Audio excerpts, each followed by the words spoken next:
As a programmer আমার skill এটা না যে আমি একটা টুল ব্যবহার করতে পারি, আমার স্কিল হচ্ছে এটা যে আমি চিন্তা করতে পারি। That is the core of being me.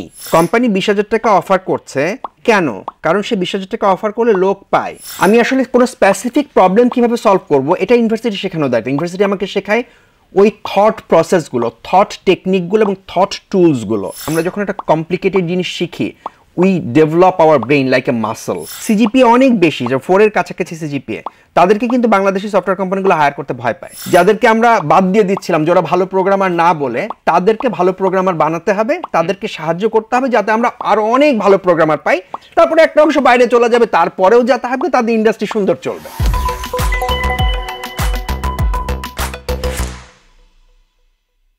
Junior ডেভেলপাররা যখন ইউনিভার্সিটি থেকে ফ্রেশলি বের হওয়ার পরে তারা দেখা যায় যে ইউনিভার্সিটি থেকে যখন বের হয়ে আসতেছে, সে যখন কোনো একটা অর্গানাইজেশনে জয়েন করতেছে, শুরুতে সে আসলে অত বেশি একটা ভালো হয়তো কন্ট্রিবিউট করতে পারে না, এবং মোস্ট অফ দ্য ক্ষেত্রে দেখা যায় যে ইন্টারভিউতে ভালো পার্টিসিপেট করে ওখানেও খুব বেশি একটা সুবিধা করতে পারে না।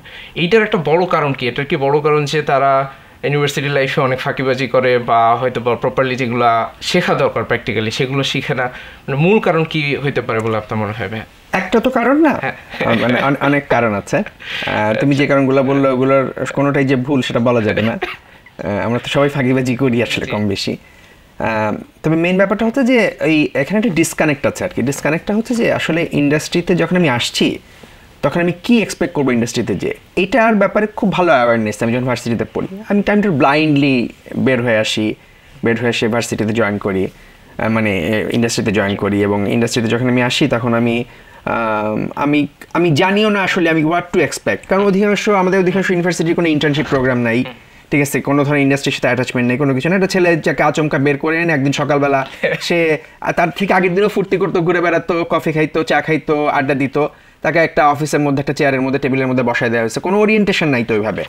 সো এই জন্য ওর জন্য আসলে পারফর্ম করাটাও খুব কঠিন। আর ইন্টারভিউ তো ইটসেলফ সবসময় ডিফিকাল্ট, তাই না? ইন্টারভিউ আসলে খুব প্রিপেয়ার্ড হয়ে গিয়েও অনেক সময় আর কি কঠিন হয়ে যায় সেটা করা ইন্টারভিউতে। সো ইন্টারভিউয়ের যে প্রিপারেশন সেটা জরুরি। আর বেসিক্যালি তো আমরা ভার্সিটিতে যখন পড়ি এবং বের হই তখন ওই পড়ার সময়টাতে আমরা আসলে সেই ক্যারিয়ার সচেতন থাকি না অতখানি আর কি। খুব কমই ছেলেপেলেরা থাকে ক্যারিয়ার সচেতন থাকে। সো ক্যারিয়ারের জন্য যদি কিছু প্রি রিকুইজিট থাকে সেগুলো আসলে কাজ করার তেমন সুযোগ ঘটে। আমি বলবো এইটাই মূল কারণ আর কি। মানে ক্যারিয়ার সম্পর্কে আসলে অত বেশি একটা ফোকাস থাকে না, হ্যাঁ, এবং জানার আগ্রহও থাকে না। আর ভার্সিটিগুলার মানে ইন্টারনাল কালচার এটাকে খুব প্রমোট করে নাকি। স্পেসিফিক্যালি আমি হয়তো বলছি যে সাপোজ কম্পিউটার সায়েন্সের ক্ষেত্রে হয়তো অন্যান্য জায়গাতে যারা বিসিএস দিতে যাচ্ছে তাদের কথা আলাদা, কিন্তু যারা আর কি কম্পিউটার সায়েন্সে পড়ছে এবং প্রাইভেট সেক্টরে সফটওয়্যার কোম্পানিগুলোতে কাজ করতে হচ্ছে, সফটওয়্যার কোম্পানিগুলো আসলে কী এক্সপেক্ট করে এই অ্যাওয়ারনেসটা স্টুডেন্টদের মধ্যে খুব বেশি নেই। এটা একটা বড় কারণ। এবং আমি ইনফ্যাক্ট বিগত 3 মাসের মতো সময়ে বাংলাদেশে প্রায় 10টা মতো ইউনিভার্সিটিতে যাওয়ার সুযোগ হয়েছে। তো এই ইউনিভার্সিটিগুলোতে যাওয়ার ফলে আমরা যেই একটা ফাইন্ডিং হয়েছে সেটা হচ্ছে মোস্ট অফ দ্য স্টুডেন্ট বাংলাদেশের 3টা সফটওয়্যার কোম্পানির নাম বলতে পারে না। লেট অ্যালোন ওরা হয়তো বা জানেই না যে বাংলাদেশে কোনো একটা সফটওয়্যার কোম্পানিতে সে যদি রিজনেবলি ভালো একজন ইঞ্জিনিয়ার হিসেবে কাজ করে তাহলে 3 থেকে 5 বছরের ভিতরে সে হয়তো বা লাখ টাকা বেতন পাওয়া পসিবল। কারণ আমাদের ভিতরে কালচারালি টাকা পয়সার প্রতি একটা অ্যাট্রাকশন আছে, এটা কোনোভাবে আসলে ডিসএগ্রি করার কোনো সুযোগ নেই। তো ওরা যখন এই ইনফরমেশনটা জানতেছে না তখন কিন্তু যে ঘটনাটা ঘটতেছে ওরা ভাবতেছে বাংলাদেশে তো চাকরি বাকরি নাই এবং কোন দিকে যাব কী করব। এবং ইনফ্যাক্ট তারা যে নিজেরা একটু আগ্রহী হয়ে মানুষজনের সাথে কথা বলবে, ইউনিভার্সিটি সিনিয়র বড় ভাই কোথায় আছে, ওই জায়গাটাতেও একটা খুব বড় গ্যাপ আছে। তো ওখান থেকে আসলে আমরা ইউনিভার্সিটিগুলোতে প্রোগ্রামিং হিরো থেকে বিভিন্ন সময় প্রোগ্রাম করা স্টার্ট করছি, এবং সেখানে একটা মূল লক্ষ্য উদ্দেশ্য থাকে যে বাংলাদেশে সফটওয়্যার ইন্ডাস্ট্রিতে সে কীভাবে ক্যারিয়ার বিল্ড করতে পারে সেই সম্পর্কিত তাদের যত ধরনের প্রশ্ন আছে সেই প্রশ্নের উত্তরগুলো যেন আমরা দিতে পারি। অ্যান্ড দেন আমরা চিন্তা করলাম যে এটাকে যদি আরও একটু লার্জ স্কেলে আমরা দিতে চাই তাহলে আমরা এই টাইপের কোনো একটা শো যদি করতে পারি যেখানে কমপ্লিটলি আমরা ক্যারিয়ার নিয়ে আলোচনা করবো। এই জন্য এটা একটা নাম রাখা হয়েছে ক্যারিয়ার ক্র্যাকার্স। তো ওয়েলকাম টু দ্য শো ভাইয়া। আমি যদি খুব ছোট করে আপনার একটু ইন্ট্রোডাকশন দেওয়ার চেষ্টা করি, আমি ভাবতেছিলাম যে আপনার ইন্ট্রোডাকশন কীভাবে দিব।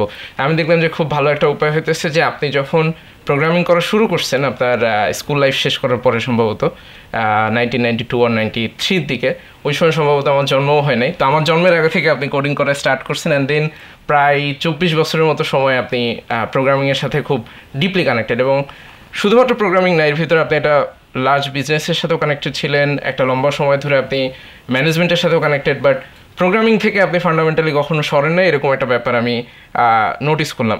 তো ভাই আপনি যদি খুব ছোট করে আপনার সম্পর্কে একটু ইন্ট্রোডাকশন দেন। আচ্ছা, শুরু করি হচ্ছে এখন থেকে। তো এখন আমি আছি হচ্ছে ব্র্যাক আইটি সার্ভিসেসে। আমি এখানে কাজ করছি সিনিয়র টেকনোলজি অ্যাডভাইজার হিসেবে। এখানে আমি জয়েন করেছি বেশি দিন হয়নি, 6 মাসের মতো হলো। এর আগে আমি বিভিন্ন কোম্পানিতে কাজ করছি, আমি সেগুলো আসলে অত ডিটেল বলার আগে আমি একটা ফিনান্সিয়াল সফটওয়্যার তৈরি করার একটা কোম্পানি কোনো সফটওয়্যার ল্যাবে ছিলাম। এর আগে আমি 8 বছরের মতো সেলিস, যেটা আমি ওনার পার্টনার ডিরেক্টর, ওটার সিটিও হিসেবে কাজ করেছি। এর আগে কাজ সফটওয়্যারে কাজ করেছিল লম্বা সময়। সো আমি আসলে বেসিক্যালি শুরু করেছি যেটা কি আপনি বললেন যে আমি শুরু করেছি আসলে প্রোগ্রামিং অনেক ছোটোবেলায়, এবং আমি সারা জীবন শুধু প্রোগ্রামিং করছি, আমি আর কিছু পারি না। আমি যখন আপনার সম্পর্কে, আপনাকে তো আমি অনেক আগে থেকে চিনি, মনে হয় 2016 বা 17 সাল থেকে আমি যখন প্রথমত রাইসুল ভাইকে চিনি, তো রাইসুল ভাইয়ের কাছাকাছি যারা পরিচিত কানেক্টেড, তো ওই জায়গাটা থেকে আমি আপনার সম্পর্কে জানছি। 2017 সালে আপনি ঢাকা ইউনিভার্সিটিতে কোনো একটা প্রোগ্রামে গেছিলেন, সেইটার আমি একটা স্পিচ সম্ভবত সর্বপ্রথম ইউটিউবে পাই, এবং সেটা থেকে আপনার প্রতি আমার মানে চেনা আর কি, এবং তারপর থেকে আমি মোটামুটি আপনাকে কন্টিনিউয়াসলি ফলো করার চেষ্টা করি। এবং সেখান থেকে আমি যে ইনফরমেশনটা পাই সেটা হচ্ছে যে আপনি সবগুলো জায়গাতে যখন ইন্ট্রোডাকশন দেন একটা কথা খুব ভালো বলেন যে আমি শুধু প্রোগ্রামিং পারি আর বই পড়তে পারি, এটার বাইরে আর আমি তেমন কিছু একটা পারি না। বাট আমি যেটা দেখি যে এটার বাইরেও আপনি খুব ভালো একটা জিনিস পারেন, সেটা হইতেছে যে খুব ভালো টেকনোলজি পিপল আসলে ম্যানেজ করতে পারেন ভাই। তো আমি যে জিনিসটা জানতে চাই ভাই, যে একটা স্টুডেন্ট যখন সে সিএসসিতে ভর্তি হচ্ছে, অনেক সময় আমরা কী হয় যে বুঝে না বুঝে সিএসসিতে ভর্তি হয়ে যেতেছি। কারণ আমি হয়তো ফেসবুকে দেখতেছি বা কোনো একটা দিন হয়তো বা আমরা প্রথম আলোতে দেখছি যে কেউ বাংলাদেশ থেকে গুগলে চাকরি পাইছে বা মাইক্রোসফটে চাকরি পাইছে, অথবা কোনো একটা ফেসবুকে স্ট্যাটাস দেখে আমার মনে হয়েছে যে এখন মনে হয় সফটওয়্যার ইন্ডাস্ট্রিতে গেলে সহজেই চাকরি পেয়ে যাওয়া যায়, এবং মানুষজন যখন অন্যান্য ক্যারিয়ার ফিল্ডে অত বেশি এটা ভালো করতে পারতেছে না, তখন তারা ভাবতেছে যে এটা একটা ইজি অপশন, আমি জাস্ট ঢুকবো এবং আমি কোনো একটা জায়গাতে চাকরি বাকরি পেয়ে যাব। তো কোনো একটা স্টুডেন্ট যখন ভাইয়া সিএসসিতে ভর্তি হচ্ছে, তার 4 বছর আসলে কিভাবে প্ল্যান করা উচিত যেটা আসলে তার ক্যারিয়ারের জন্য খুব ভালো হেল্পফুল হবে? পুরো 4 বছরের জার্নিটা যদি আপনি ম্যাপ আউট করেন, মানে আপনি আপনার ইউনিভার্সিটি লাইফে কীভাবে স্টার্ট করছিলেন এবং ওটা কীভাবে, অ্যান্ড এখন যদি আপনি আবার এই after this 24 years of experience এখন আপনি যদি স্টার্ট করতে চান আপনার ইউনিভার্সিটি লাইফ, তাহলে আপনি কীভাবে করবেন? হ্যাঁ, এটা আসলে মানে আমি বলবো যে উত্তরটা খুব বেশি বদলায় না আর কি ওভার টাইম। কারণ ইউনিভার্সিটিতে যখন আমরা পড়ি, ইউনিভার্সিটির তো একটা গোল আছে, ইউনিভার্সিটির পড়ালেখাটার ভ্যালু কোথায় এটা প্রথমে আমাকে বুঝতে হবে। ইউনিভার্সিটি আমাকে কী ভ্যালু অফার করে?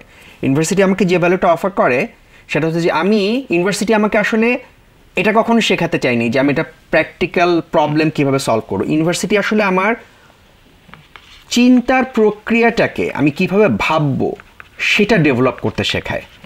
অর্থাৎ আমি আসলে কোনো স্পেসিফিক প্রবলেম কীভাবে সলভ করব এটা ইউনিভার্সিটি শেখানো দেয়। ইউনিভার্সিটি আমাকে শেখায় ওই থট প্রসেসগুলো, থট টেকনিকগুলো এবং থট টুলসগুলো। সো ইউনিভার্সিটিতে যে বিভিন্ন সাবজেক্টগুলো পড়ানো হয়, অনেকেই বলতে পারে যে আমি কম্পিউটার সায়েন্সে ভর্তি হয়েছি, আমাকে কেন এত ম্যাথ করায় বা আমাকে কেন স্ট্যাটিস্টিক্স পড়াচ্ছে। ঠিক আছে, আমি যখন ইউনিভার্সিটিতে গ্র্যাজুয়েশন করেছি, আমরা 3 বছরের টোটাল আমাদের প্রায় 1000 মার্কসের শুধুমাত্র ম্যাথস ছিল, এবং আমরা এমন কোনো জটিল ম্যাথ নাই যেটা করি নাই, এবং লোকজন ফ্রাস্ট্রেটেড ছিল যে কেন এই পরিমাণ ম্যাথ আমাদেরকে করতে হচ্ছে। কিন্তু ওই ম্যাথগুলো কেন শেখানো হলো? ম্যাথগুলো শেখানো হলো কারণ হচ্ছে আমাদের ব্রেইন আসলে কীভাবে কাজ করে সেখানে বুঝতে হবে। আমাদের ব্রেইন যেভাবে কাজ করে সেটা হলো যে আমরা যখন একটা কমপ্লিকেটেড জিনিস শিখি, we develop hour brain like a muscle.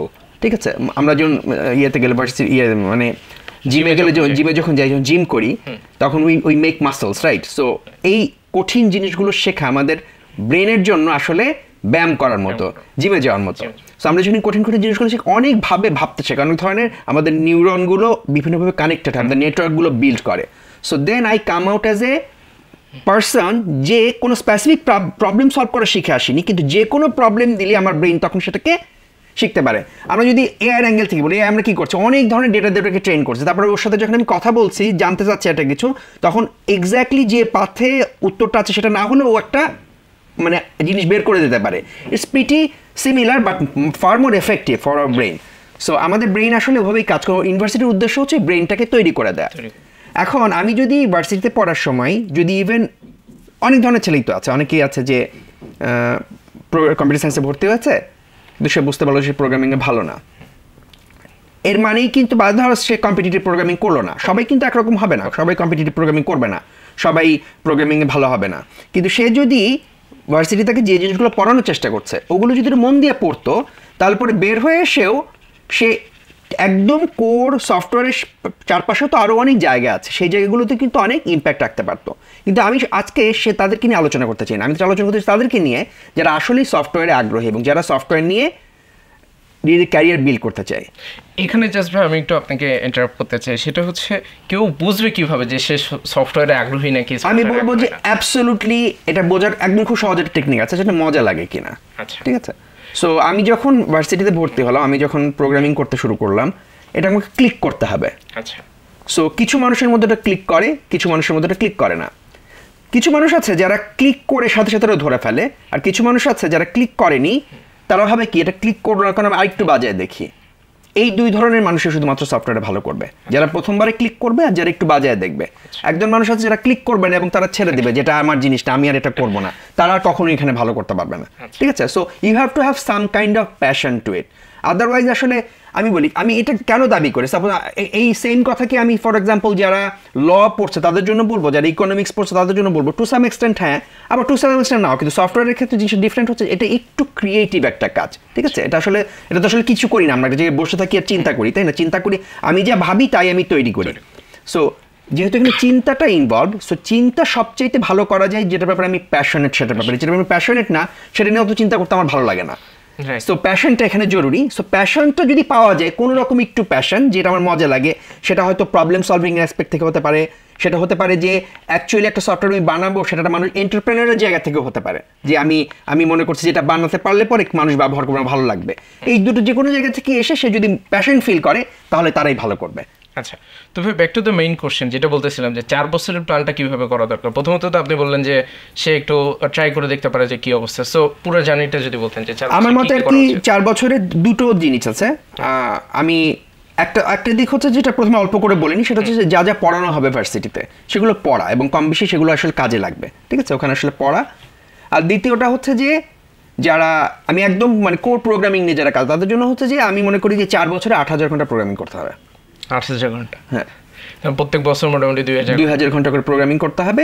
If you do that 4 বছরে, then you come out as like, you can go anywhere, you can go to Google, you can go to Facebook, you can have your own company, just do that and add every simple formula আর কি আমার, যে 4 বছরে 8000 ঘন্টা যে programme করে বের হয়ে আসবে, সে উইল, মানে তাকে আর কোনো দিকে তাকাতে হবে না। ঠিক আছে, দ্যাটস ইট। তো তার মানে মোটামুটি ইউনিভার্সিটির শুরু থেকে সে ইউনিভার্সিটিতে যেগুলো পড়ানো হইতেছে সেগুলো তাকে প্রপারলি ফোকাস রাখতে হবে, অ্যান্ড দেন সে কি আলাদা কোনো প্রজেক্ট করবে নাকি ইউনিভার্সিটির ভিতরে যে কোডিংগুলো দেখাচ্ছে সেগুলো সম্পর্কে সে জানে? It's absolutely up to him. ইউনিভার্সিটির ভিতরে যে কোডিংগুলো আছে সেগুলো সে করতে পারে। যার প্যাশন আছে তার বিভিন্ন জিনিস বানাতে ইচ্ছা করবে। আমি একটা ভালো টেকনিক ইউজ করি, সেটা হচ্ছে যে আমি যে জিনিসটা ইউজ করছি আমার সফটওয়্যার বানানোর জন্য, সেটাকে আমি বানাতে পারবো। ধরা যাক আমি একটা সফটওয়্যার বানাচ্ছি, সেটা বানানোর জন্য আমার মঙ্গোডিবি ব্যবহার করা লাগছে। আমি কি একটা মঙ্গোডিবি লিখতে পারি নিজে? বা আমি একটা সফটওয়্যার বানানোর জন্য অ্যাঙ্গুলারের মতো একটা ফ্রেমওয়ার্ক ব্যবহার করছি, আমি কি একটা অ্যাঙ্গুলার ফ্রেমওয়ার্ক লিখতে পারবো, আমার নিজের বানানো অ্যাঙ্গুলার ফ্রেমওয়ার্ক? আমি লাইফে অলমোস্ট যা কিছু শিখছি এই টেকনিক ব্যবহার করে শিখছি, অর্থাৎ আমি সেই জিনিস ব্যবহার করতে চাই না যে জিনিস আমি বানাতে পারি না। আচ্ছা, সো এটা একটা খুব ভয়ঙ্কর চ্যালেঞ্জ আর কি, মানে এটার কাইন্ড অফ একটু মানে প্রথমে হচ্ছে একটু ব্যাকফুটে চলে যেতে হয়, যে এরকম একটা জটিল জিনিসকে আমি বানাতে পারবো। মঙ্গো তো বানাইছে কত বড় বড় কোম্পানি, আমার তো অত বড় মঙ্গো বানানোর দরকার নেই, কিন্তু আমি মঙ্গো ডিবির যে মেইন কনসেপ্টটা বা একটা এসকিউএল সার্ভারকে আমি নিজে থেকে লিখতে পারি, আমি কি একটা অপারেটিং সিস্টেম বানাতে পারবো, আমি কি একটা ফাইল সিস্টেম লিখতে পারি, যেগুলো আমি সব, যেমন আমি করেছি আমার সময় এগুলো ইম্পর্টেন্ট ছিল। কিন্তু আমি পরবর্তী দেখেছি সবসময় আমি যখন ফর এক্সাম্পল যখন আসলো 2013-14 সালে যখন ব্লক চেইন খুব হলো, সো ব্লক চেইন নিয়ে সবাই কথা বলছে, আমি ভাবলাম যে আমি কি নিজে একটা ব্লক চেইন লিখতে পারবো। সো আমি 4টা উইকেন্ড ধরে একটা ব্লক চেইন ইঞ্জিন নিজে থেকে একদম মানে স্ক্র্যাচ থেকে লিখে শেষ করলাম। ঠিক আছে, যেটা একটা ছোট ব্লক চেইন, অত ভালো না, অনেক বাগ আছে, অনেক প্রবলেম, বাট ইট ওয়ার্কস।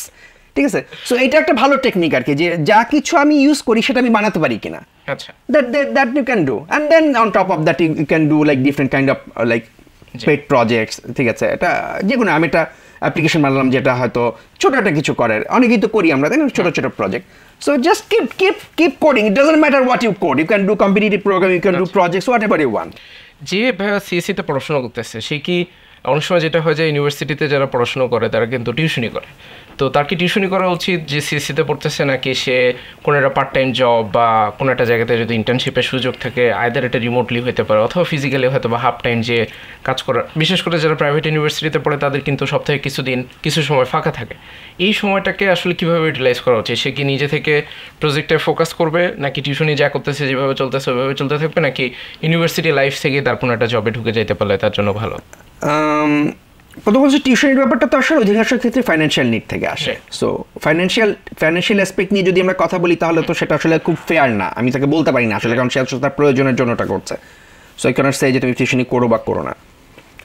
কিন্তু যদি সুযোগ থাকে এরকম যে প্রোগ্রামিং রিলেটেড কোনো একটা কাজ করে ইউ ক্যান মেক সাম মানি, আমি বলবো যে that's a better way of doing rather than doing tuition.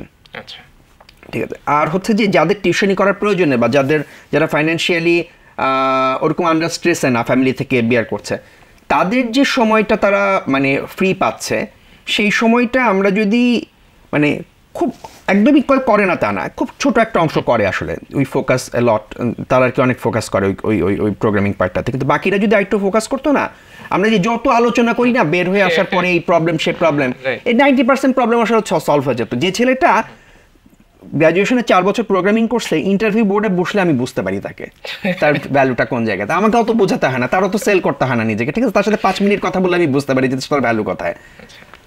But ইউনিভার্সিটিগুলোতে কিন্তু একটা ট্রেন্ড চলে, সেটা হচ্ছে যেহেতু রিসেন্ট টাইমে বাংলাদেশ থেকে প্রচুর মানুষ দেশের বাইরে যাচ্ছে, মোস্টলি আমরা দেখি যে পড়াশোনা করতেই বেশি যায় আর কি, আর চাকরি বাকরি নিয়ে একটু কম মানুষ যায়, কারণ চাকরি বাকরি নিয়ে যাইতে হলে তো আসলে ইটস ভেরি কম্পিটিটিভ, কারণ আপনাকে তো নিজের প্রমাণ দিয়ে তারপরে যাইতে হয়। বাট পড়াশোনার ক্ষেত্রে যেটা হয় যে you have a very good CGPA এবং আপনি কিছু থিসিস বা আদার জিনিসপত্র করছেন, সেখান থেকে আপনি যাইতে চাচ্ছেন। তো ইউনিভার্সিটিতে থাকা অবস্থাতে এরকম একটা অ্যাম্বিগুইটি তৈরি হয়, কারণ টিচাররাও কিন্তু মোস্ট অফ দ্য ক্ষেত্রে, যেহেতু উইথ ডিউ রেসপেক্ট, টিচার কিন্তু মোস্ট অফ দ্য টাইমে ফোকাস করে, যেহেতু টিচারের নিজেও রিসার্চের একটা এক্সপিরিয়েন্স আছে, সে কিন্তু ওইদিকে ইনফ্লুয়েন্স করার চেষ্টা করে। তো রিসার্চ জিনিস কিন্তু আসলে সবার জন্য না, এবং রিসার্চ যেহেতু সবার জন্য না, কিছু মানুষের ভিতরে একটা ফ্রাস্ট্রেশন গ্রো করে ফেলে, কিছু স্টুডেন্টের ভিতরে, যে আমি রিসার্চ করতে পারতেছি না, আমার ইউনিভার্সিটির রেজাল্টও ভালো না। তো ইউনিভার্সিটিতে থাকা অবস্থাতে কি রিসার্চ নিয়ে ফোকাস করা বেটার অপশন, সেফ অপশন, নাকি হইতেছে কোনো একটা স্কিলের দিকে ফোকাস করলে মাচ বেটার আর কি? আপনার কি ধারণা? এটা তো আসলে আমার তো মনে হয় যে এই অ্যাম্বিগুইটিটা খুব ছোট একটা ব্যান্ডের ছেলেদের ক্ষেত্রে থাকে। খুব ছোট একটা ব্যান্ডের ছেলে পেলে আসলে সিজিপিএ ভালো হয়, তারা কি লেখাপড়ায় ভালো, এবং তারা জানে যে তারা রিসার্চ করবে, পড়াশোনা করবে, তারা টিচার হবে, তাই না? তারা একাডেমিকের দিকে ক্যারিয়ার বিল্ড করতে চায়। আবার একটা বড় গ্রুপ আছে যে গ্রুপটা আসলে তারা বুঝে ফেলছে ওই জিনিস তাদেরকে দেওয়া হবে না, ঠিক আছে? তারা আসলে অত সিজিপিএও তুলতে পারবে না, তারা হচ্ছে সো তারা কিন্তু আইদার ফ্রাস্ট্রেটেড থাকে অথবা প্রোগ্রামিং এর দিকে, মাঝখানের একটা অ্যাম্বিগুইটি থাকে কিছু, যে তারা হয়তো তাদের মধ্যে কেউ হয়তো রিসার্চের দিকে যায়, কেউ।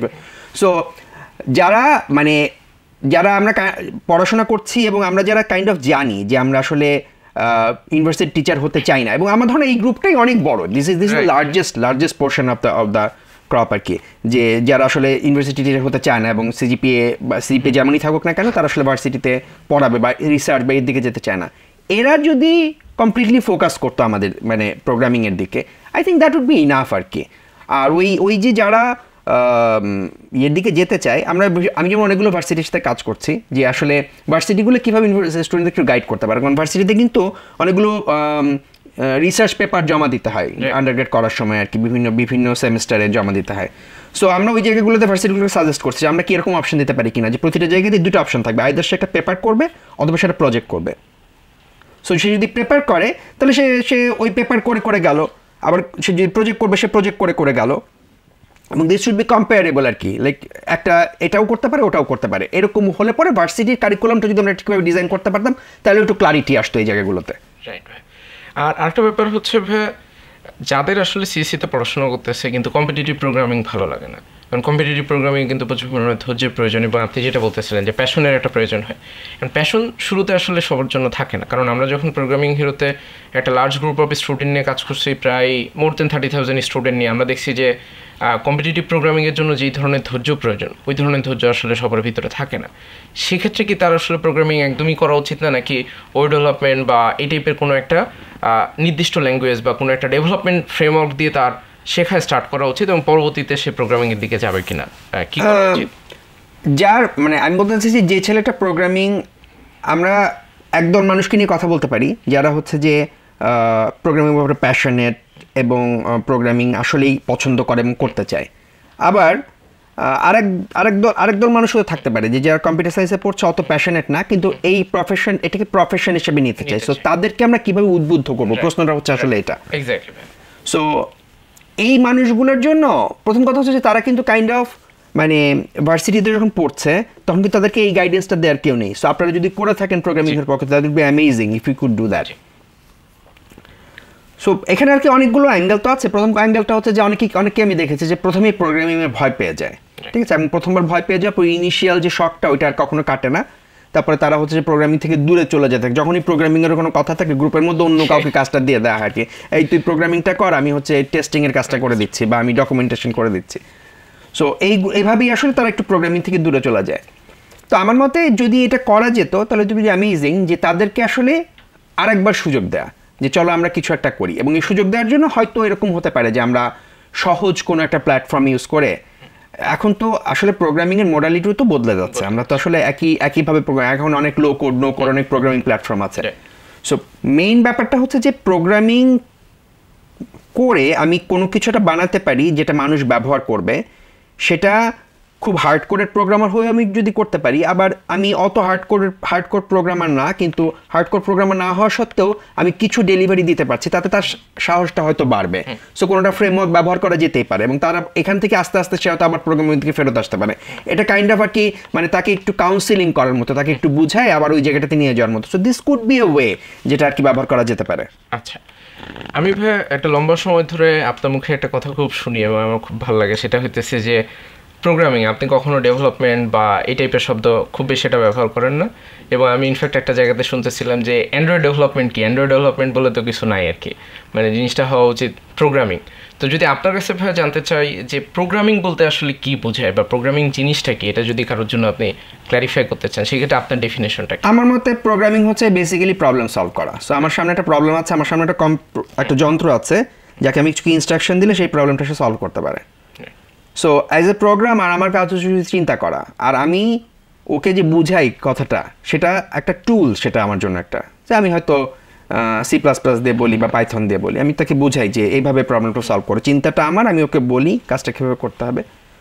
সো কেউ যখন বলেনি যে কি যে আমি অ্যান্ড্রয়েড ডেভেলপার বা আমি suppose PHP developer, I strongly disagree. আমার মতে আর কি যে কোনো প্রোগ্রামারের জন্যই আসলে তাকে কখনো ট্যাগ নেওয়া উচিত না যে আমি কোনো একটা স্পেসিফিক টেকনোলজিতে, you not getting married to that technology, right? Like so আমি অ্যাজ এ প্রোগ্রামার আমার মতে everything is a tool for me. এবং আমার মতে আমার কোনো একটা ডেফিনেটলি আমি যদি সাপোজ আমি যদি কাঠমিস্ত্রি, আমি সবসময় কাঠমিস্ত্রির এক্সাম্পলটা দিই। সো কাঠমিস্ত্রি যদি হই তাহলে পরে আসলে আমার সাথে একটা বক্স আছে, সেই বক্সের মধ্যে আমার টুলসগুলো আছে, আমি সেই টুলসগুলো ব্যবহার করি। কিন্তু কালকে আমি এতদিন করাত ব্যবহার করতাম, রাইট? সো একদিন মার্কেটে দেখা গেল যেটা একটা স এসছে, ইলেকট্রিক স, যেটাতে কাঠ সহজে কাটা যায়। আর আমি কি ওই সটা নিব না আমার টুল সেটের মধ্যে? আমি কি চিরকাল করাত দিয়ে কাটতে থাকবো? তা তো না আসলে, তাই না? সো প্রোগ্রামিং ল্যাঙ্গুয়েজগুলো, ফ্রেমওয়ার্কগুলো বেসিক্যালি এইরকম টুলের মতো। সো অ্যাজ এ প্রোগ্রামার আমার স্কিল এটা না যে আমি একটা টুল ব্যবহার করতে পারি, আমার স্কিল হচ্ছে এটা যে আমি চিন্তা করতে পারি, আমি প্রবলেম সলভ করতে পারি। That is the core of being me. And then on top of that I use different tool to solve different problem, এবং যে প্রবলেমের জন্য যে টুল লাগে সেই টুল। এখন আমি যে অল্প টুল জানাটাও জরুরি এই জন্য যে আমরা যদি অনেকগুলো টুল না জানি, অনেক ধরনের টুলের সাথে পরিচিত না হই, তাহলে সমস্ত প্রবলেম আমি একই টুল দিয়ে সেট আপ করা শুরু করবো, ঠিক আছে? সো আমি একটা এক্সাম্পল সবসময় বলি যে হাতে হাতুড়ি থাকলে সব কিছুকে পেরেক মনে হয়। সো যদি আমার একটাই টুল থাকে আমার হাতে হাতুড়ি, তাহলে সব কিছুকে আমার পেরেক মনে হবে এবং সব কিছু আমি হাতুড়ি দিয়ে পিটায় সলভ করার চেষ্টা করবো। সো আমি যদি অন্যান্য টুলগুলোও জানি তাহলে পরে হচ্ছে আমি তখন প্রয়োজন অনুযায়ী টুল ব্যবহার করতে পারবো। সো প্রোগ্রামারদের কখনোই বলা উচিত না যে তারা একটা স্পেসিফিক ফ্রেমওয়ার্ক, লাইব্রেরি বা ল্যাঙ্গুয়েজের প্রোগ্রামার। তাদের বলা উচিত যে হ্যাঁ আমি প্রোগ্রামার এবং আমি এই টুলগুলো ভালো পারি, এই টুলগুলো আমি শিখছি, আর এই টুলগুলো আমি কখনো ব্যবহারই করিনি। আচ্ছা, এটার সাথে কানেক্টেড একটা প্রশ্ন, সেটা হচ্ছে যে মার্কেটে বেশ কিছু শব্দ শোনা যায়, তার ভিতরে একটা হচ্ছে যে সফটওয়্যার ইঞ্জিনিয়ার, কেউ কেউ আবার ওয়েব ডেভেলপার বলে, কেউ কেউ বলে সফটওয়্যার ডেভেলপার, অ্যান্ড দেন আপনি ওই যেগুলো বলতেছেন যে পিএইচপি ডেভেলপার, অ্যান্ড্রয়েড ডেভেলপার, বিভিন্ন ধরনের এই ডেভেলপার আর ইঞ্জিনিয়ার, ডেভেলপার আসলে কাদেরকে বলে আর ইঞ্জিনিয়ার আসলে কাদেরকে বলে, এটা কি আপনার কাছে কোনো ডেফিনেশন আছে কিনা? আমার মতে আর কি যে এই আলোচনাটা এই শব্দগুলো তো সবই আসলে বিভিন্ন দিক থেকে আসা, এগুলো তো কোনোটাই আমাদের বানানো শব্দ না, তাই না? সো আমি খুব কমফোর্টেবল ফিল করি প্রোগ্রামার শব্দটার সাথে, ঠিক আছে? That gives a lot of clarity আর কি, ঠিক আছে? অন্য সব শব্দগুলো আসলে আমি কি একজন প্রোগ্রামার নাকি একজন প্রোগ্রামার না, যেমন আমি একজন কাঠমিস্ত্রি নাকি কাঠমিস্ত্রি না, ঠিক আছে? একজন কাঠমিস্ত্রি আর একজন রাজমিস্ত্রির মধ্যে খুব ক্লিয়ার ডিস্টিংশন আছে, কেউ কনফিউজ করে না কাঠমিস্ত্রি আর রাজমিস্ত্রিকে। সো আমি মনে করি যে programmer should be the term that we all can use. তারপরে এখন যদি কেউ বলে যে না আমি সফটওয়্যার ইঞ্জিনিয়ার, তাহলে আমি বলবো যে হ্যাঁ আমি একজন প্রোগ্রামার যে সফটওয়্যার ইঞ্জিনিয়ারিং প্রিন্সিপালসগুলো জানি, একটা সফটওয়্যার এন্ড টু এন্ড কীভাবে ডেভেলপ হয়, ঠিক আছে? সো অ্যাজ এ প্রোগ্রামার আমি সেগুলোও জানি, সো আমি বেটার সফটওয়্যার বানাতে পারি। আমি যদি বলি আমি ওয়েব ডেভেলপার, তাহলে হয়তো আমি বলবো যে হ্যাঁ আমি একজন প্রোগ্রামার, কিন্তু আমি ওয়েবের সফটওয়্যারগুলো কীভাবে বানাই ওটা ভালো পারি। সো আমি আসলে কোর হিসেবে প্রোগ্রামার শব্দটাকেই সবসময় একটু ব্যবহার করতে চাই আর কি, আমি একজন প্রোগ্রামার। রাইট, বুঝতে পারছি। সো একটা প্রশ্ন ভাই আমার পার্সোনালি খুব জানার ইচ্ছা, আপনি তো স্কুল লাইফ শেষের দিকে যে প্রোগ্রামিংয়ের সাথে কানেক্টেড, এখন ওই সময় থেকে তো সবার এরকম হয় না যে সে হাই স্কুলের পরপরই প্রোগ্রামিংয়ের সাথে পরিচয় হয় বা এই টাইপের ঘটনা সবার জন্য ঘটে না। তো আপনার তো খুব আর্লি ডেজে এটা হয়েছে এবং আপনি ওই সময় থেকে অল্প অল্প শিখতে শিখতে আজকে 24 বছর পরে আজকে তপু ভাই আলটিমেটলি। সো তপু ভাই যখন একদম শুরুর দিনের কথা চিন্তা করেন, ইউজুয়ালি যেটা হয় কি যে আমরা কোনো একটা জুনিয়র ডেভেলপার যখন কোনো একটা টিমে জয়েন করে, মোস্ট অফ দ্য ক্ষেত্রে কী হয় যে সিনিয়র ডেভেলপার যে থাকতেছে সে কিন্তু মাঝে মাঝে একটু বিরক্ত হয়ে যায়, কারণ জুনিয়র ডেভেলপার একটা কমন টেন্ডেন্সি হইতেছে খোঁচাখুচি করা, যে ভাই এটা তো বুঝতেছি না। সে গুগল না করেই আসলে পাশের সিটে যে ভাইটা বসে আছে তাকে একটু খোঁচা দিতে তার ভালো লাগে। তো এই জায়গাটাতে জুনিয়র ডেভেলপার হিসেবে বা কেউ যখন একদম শেখা শুরু করতেছে, আপনিও যখন শুরু করছিলেন, শুরুর সময় কি জিনিসটা কাইন্ড অফ এরকম ছিল যে সব কিছু পলিশ না, সব কিছু পারফেক্ট না, হয়তো বা জিনিসপত্র মাঝে মাঝে হয়তো বা জোড়াতালি দেওয়া বা একদম যে পারফেক্ট ওয়েতে একটা কোড লেখা বা ক্লিন কোড লেখা এই টাইপের জিনিসপত্র তো হয়তো বা শুরুতে থাকে না। তো শুরুতে যখন থাকতেছে না, জুনিয়র ডেভেলপারের ভিতরে মাঝে মাঝে কিন্তু একটা ফ্রাস্ট্রেশন চলে আসে, কারণ সে যে ওই যে টিমের ভিতরে যখন কাজ করে, সিনিয়র ডেভেলপার তো সবসময় পোর্ট্রে করে যে এভরিথিং ইজ ভেরি পারফেক্ট, সব কিছু খুব ভালো হওয়া উচিত। এই যে একটা অ্যাম্বিগুইটি তৈরি হয় আর কি, এরকম একটা সিচুয়েশনে আসলে জুনিয়র ডেভেলপার সে কীভাবে চিন্তা ভাবনা করে? কোনো কিছু আসলে পারফেক্ট থাকে না। সো ওই সিনিয়র ডেভেলপার যে পারফেক্ট পোর্ট্রে করছে ওটাও কাইন্ড অফ আর কি, কারণ আসলে একটা সফটওয়্যার প্রজেক্টে সব কিছু পারফেক্ট থাকে না এবং আস্তে আস্তে পারফেকশনের দিকে যায় আর কি, সেটা মূল ব্যাপার। মূল ব্যাপার হচ্ছে যে একজন জুনিয়র ডেভেলপার মেইন চ্যালেঞ্জটা কি আমি বলি, একটা আমরা যে জিনিসটাতে সবচেয়ে বেশি আমি মনে করি সাফার করি, সেটা হচ্ছে যে আমরা আসলে জানি না একটা জিনিস কীভাবে শিখতে হয়, এটা ওটা শেখার ব্যাপার। এক্স্যাক্টলি, ঠিক আছে? শেখাটাও কিন্তু আমরা যে শেখাটা কিন্তু সহজ না, যে কোনো কিছু শেখাই কঠিন। সো শেখার পথগুলো জানাটা খুব জরুরি। সো একটা ছেলে যখন একটা কোনো কিছু জানে না, তখন সে আমি অনেককে দেখেছি যে ইভেন গুগল এখন যদি কমে এসছে, গুগলও ভালো করতে পারে না। আমার অনেক এক্সপিরিয়েন্স হয়েছে যে একটা জিনিস একজন খুঁজে পাচ্ছে না, পরে আমি বসলাম, দেখা গেলো যে ফার্স্ট সার্চে ওটা পাওয়া গেল। তাহলে ও পায়নি কেন? কারণ ও ঠিক কিওয়ার্ডগুলো ব্যবহার করেনি। রাইট। সো কোনো কিছু খুঁজে বের করা, কোনো কিছু শেখা, কোন সোর্স থেকে শিখবো। আর আমরা তো একটু আরাম চাই। সো কোনো কিছু পড়ে শেখা, এখন তো অনেক আরাম হয়েছে, ভিডিও টিডিও আছে। যেটা হচ্ছে যে কাউকে জিজ্ঞেস করলে সে যদি বলে দেয় তাহলে আমাদের, সো যে কারণে আসলে নক করে বা পোক করে এবং যে কারণে বিরক্ত হওয়াটাও ঠিক না, জরুরি না। তাকে বরং রাজার শেখানো উচিত যে কীভাবে শিখে নিতে পারে জিনিসগুলো। কিন্তু ওই যে জায়গাটা যে সব কিছু পারফেক্ট না বা ওইটাকে বরং আমার মনে হয় যে ওই ফ্রাস্ট্রেশনটা ঠিক আছে, উই নিড দ্যাট ফ্রাস্ট্রেশন আর কি। এটা এরকম না যে ওই ফ্রাস্ট্রেশনটা খারাপ কিছু। সো আমি একটা জিনিস বানাচ্ছি, আমি কিন্তু আমার সাথে যারা কাজ করে আর কি, আমি তাদেরকে এরকম এক্সপিরিয়েন্সের ভেতর দিয়ে নিছি যে কোড করছে, কমিট করছে, আমার কাছে রিভিউর জন্য আসছে, আমি কোড পুরোটা মুছে দিয়ে কমিট করে দিচ্ছি এবং পুরা বিল্ড সিস্টেম ব্রেক করছে। তারপর সবাই হইচই করছে কেন, আমি বলছি আমি এই কোড নিব না। সো কীভাবে করবা? তাহলে আমি ওখানে কমেন্ট লিখছি যে এইভাবে আসলে করতে হবে, তারপরে আবার ওইভাবে কোড করে আসছে। সো আমার মনে হয় যে এই সাইকেলটার ভিতর দিয়ে যাওয়ার দরকার আছে, যে আমি যেটা বানাচ্ছি এটা ঠিক হচ্ছে না, এবং এই ফিডব্যাকটাও জরুরি। কারণ হচ্ছে আমি যদি যা কিছুই লিখি, আমার টিম যদি সেটা সবসময় অ্যাকসেপ্ট করে নেয়, তাহলে তো আমার শেখার জায়গাটা হলো না আসলে, তাই না? এবং আমি তো অ্যাজ এ জুনিয়র, আমি তো ডেফিনেটলি সব ঠিক জিনিস লিখছি না। সো আমি সব ঠিক জিনিস বানাচ্ছি না। সো আমার ভুল আছে, ভুলগুলো শেখার জন্য এই ফ্রিকশনটা, এই কনফ্লিক্টটা দরকার আছে এবং ফ্রাস্ট্রেশনটা জরুরি আর কি। সব ফ্রাস্ট্রেশন খারাপ না। এটার সাথে ভাই কানেক্টেড একটা প্রশ্ন হচ্ছে, অনেক সময় যেটা হয় জুনিয়র ডেভেলপার যখন সিনিয়র ডেভেলপারকে নক দেয়, সে যে কাজটা করে সে ডিরেক্টলি অ্যান্সারটা বলে দেয় অথবা প্রবলেমটা সলভ করে দেয়। এটা কি করা উচিত, নাকি হইতেছে এটার কোনো একটা ভালো ইফেক্টিভ ওয়ে আছে যেটার মাধ্যমে জুনিয়রের জন্য বেনিফিটেড হবে এবং at the same time senior হয়তো বা ফিউচারে সিমিলার টাইপের প্রবলেমের জন্য আবার এই কোশ্চেনের সম্মুখীন? মাছ ধরা শেখানোর প্রবলেম আর কি, যে আসলে আমি মাছ ধরে দিব না মাছ ধরা শেখা দিব। সো এটা তো আসলে ভ্যারি করে। সবচেয়ে ভালো তো ডেফিনেটলি আমি যদি তাকে কীভাবে চিন্তাটা করতে হবে ক্লু দিলাম, সে নিজে ফিগার আউট করলো। কিন্তু অনেক সময় প্রজেক্টের প্রেশার থাকে, অনেক সময় ধরো একই প্রবলেম নিয়ে 3 বার আসছে, আগের 2 বার সে বলছে এইটা একটু দেখো ওইটা একটু দেখো, তারপর জন্য বলছে ঠিক আছে বসো তুমি, আমি করে দিচ্ছি বা আমি বলে দিচ্ছি এভাবে করো। সো এটা হয় আর কি। সো এটা তো আসলে কোনো খুব ক্লিয়ার উত্তর নাই আসলে, কিন্তু রাজার সবসময় তো এরকম যে সিনিয়র যারা, সিনিয়রেরও তো ধৈর্যের ব্যাপার আছে, সিনিয়রের নিজের স্কিল সেটের ব্যাপার আছে, তাই না? সো সিনিয়র আমাদের তো সব সিনিয়রই সমান না, তাই না? সো এক একজন এক একভাবে অপারেট করে। সো ভালো তো ডেফিনেটলি হয় যদি আর কি তাকে একটু ক্লু দেওয়া যায়, তুমি এভাবে, তুমি কি এই অ্যাঙ্গেলটা ভেবে দেখছো, তাহলে ওইটা একটু চিন্তা করে নিয়ে আসো। আচ্ছা, তো এই জায়গাটাতে আরেকটা ব্যাপার হচ্ছে, আমি নিজে পার্সোনালি যখন কাজ করছি, আমি বাংলাদেশি ডেভেলপারের সাথে কাজ করছি, ইন্ডিয়ান ডেভেলপারের সাথে কাজ করছি, মালয়েশিয়ান করছি, দেন ইউএসএরও কিছু মানুষের সাথে কাজ করার সুযোগ হয়েছে। কিন্তু বাংলাদেশিদের ভিতরে আমি খুব কমন একটা জিনিস দেখি, যখনই আমাদেরকে কোনো একটা প্রবলেম দেওয়া হয়, কোনো একটা প্রজেক্টের কথা বলা হয়, আমরা একদম শুরু থেকে স্ক্র্যাচ থেকে একটা জিনিস বানাইতে হবে। এটা কোনো একটা জায়গাতে অলরেডি একটা প্রজেক্ট অ্যাভেলেবল আছে কিনা, বা কোনো একটা ওপেন সোর্স প্রজেক্ট আছে কিনা যেটাকে আমরা ইউটিলাইজ করতে পারি, এই টেন্ডেন্সি আমাদের ভিতরে নেই। কারণ আমাদের চিন্তা থাকে যে পৃথিবীর যত সমস্যা আছে কোড করে সমাধান করবো, আমি ড্র্যাগ অ্যান্ড ড্রপ করে বা ক্লিক করে কোনো কাজ করবো না। এই যে একটা টেন্ডেন্সি ভাই, এটা কি আদৌ ইফেক্টিভ? মানে ডেভেলপারকে আসলেই শুধু কোড করা উচিত, নাকি যে আগে একটু খুঁজে দেখা উচিত বা একটু চিন্তা করা উচিত যে ভাই দেখি এটা অল্টারনেটিভ কোনো কিছু আছে কিনা যেটা দিয়ে আমি প্রবলেমটা সলভ করতে পারবো? ভাই হ্যাঁ, ওটা হাতুড়ি সমস্যা আর কি। এটা ওই যে আমরা তো প্রোগ্রামের, আমি আর কি একটা এক্সাম্পল বলি যে একজন শুধু যোগ করতে পারে, সো সে কিন্তু চিরকাল কাটায় দিতে পারবে, কারণ সমস্ত গুণের কাজ আসলে যোগ দিয়ে করা যায়, তাই না? কিন্তু গুণটাও তো শিখতে হবে। সো গুণ আমি শিখতেও পারি, নাও শিখতে পারি, এটা আমার সিদ্ধান্ত আর কি। সো আমি যোগ করে অনেকেই এরকম আছে যে আমরা জিনিসটা জানি, শুধু সেটা দিয়ে কাজ করে গেলাম সেভাবেই। কিন্তু এটা শুধুমাত্র প্রোগ্রামিংয়ের ক্ষেত্রে না, ইভেন চিন্তার জায়গাতেও। যেমন আমরা এই যে বিভিন্ন ধরনের ডিজাইন প্যাটার্ন বা আমরা বিভিন্ন ধরনের যে প্যাটার্ন এবং প্র্যাকটিসেসগুলো কথা বলি, ওগুলো কিন্তু রিইউজেবল থট প্রসেস।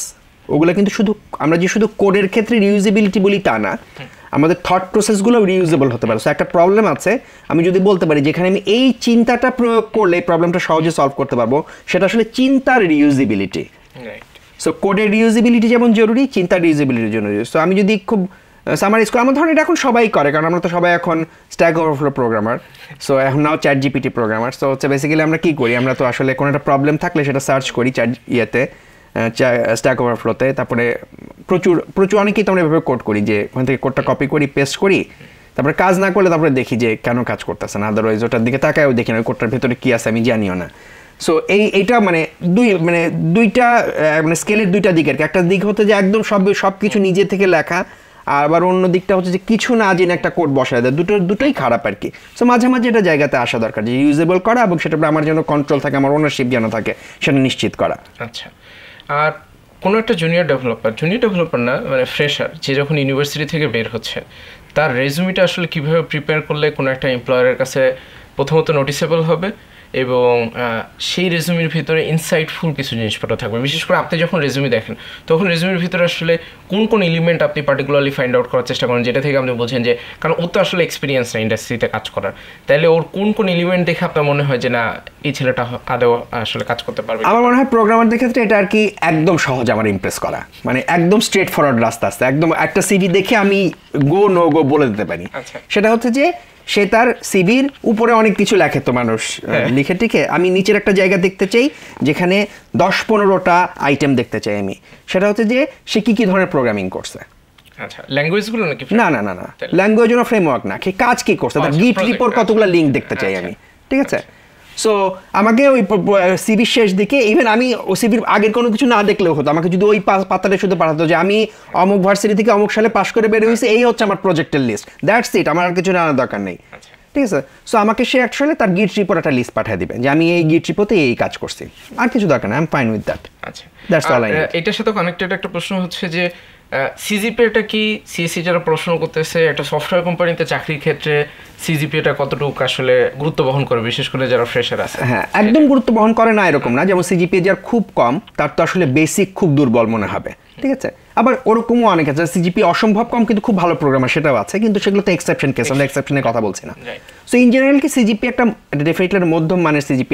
আমি আশা করি যে একটা ছেলে সিজিপি 2.5 থেকে 3 এর মধ্যে থাকা উচিত আর কি, সে প্রোগ্রামার যদি হয় আর কি, মানে এটা তো মিনিমাম। হ্যাঁ হ্যাঁ হ্যাঁ ঠিক আছে। সো 3.2 ইজ ফাইন, কোনো সমস্যা নেই। কিন্তু হচ্ছে যে সিজিপিএ, আমি এখন একটা কাউন্টার ইউটিউব কথা বলি, সেটা হচ্ছে সিজিপিএ অনেক বেশি, যে 4 এর কাছাকাছি সিজিপিএ, তাদেরকে কিন্তু বাংলাদেশি সফটওয়্যার কোম্পানিগুলো হায়ার করতে ভয় পায়। কারণ হচ্ছে যে ওরা তো আসলে টিচার হয়ে যেতে চাবে, ঠিক আছে।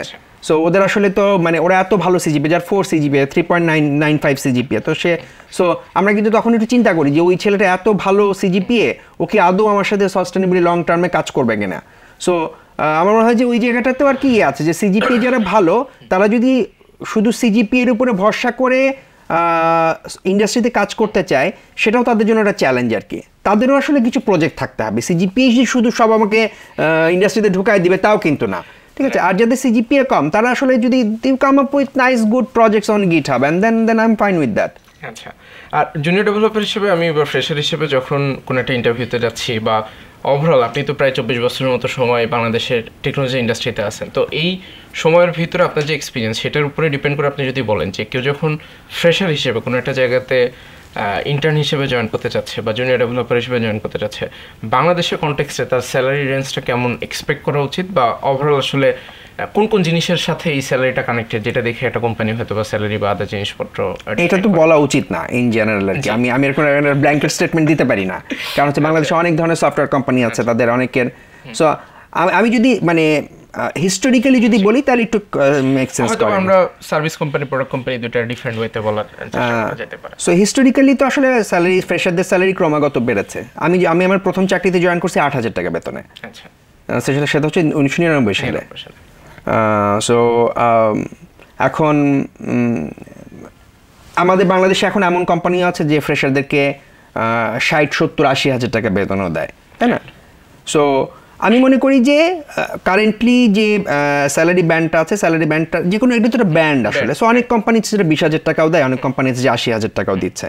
সো এর মাঝামাঝি কোনো একটা জায়গা আসলে আমাদের ফ্রেশারদের জন্য এখন স্যালারির স্টার্টিং স্যালারি, যেটা আর কি আমি বলবো যে 20 থেকে 40, হ্যাঁ এরকম একটা রেঞ্জ আছে, যে রেঞ্জটা আর কি আমি একদম রেঞ্জটা বলতে চাই না মুখে। সো একটা রেঞ্জ আছে আর কি মাঝখানে, যেটাতে আসলে অধিকাংশ কোম্পানি ওই রেঞ্জেই স্যালারি অফার করছে।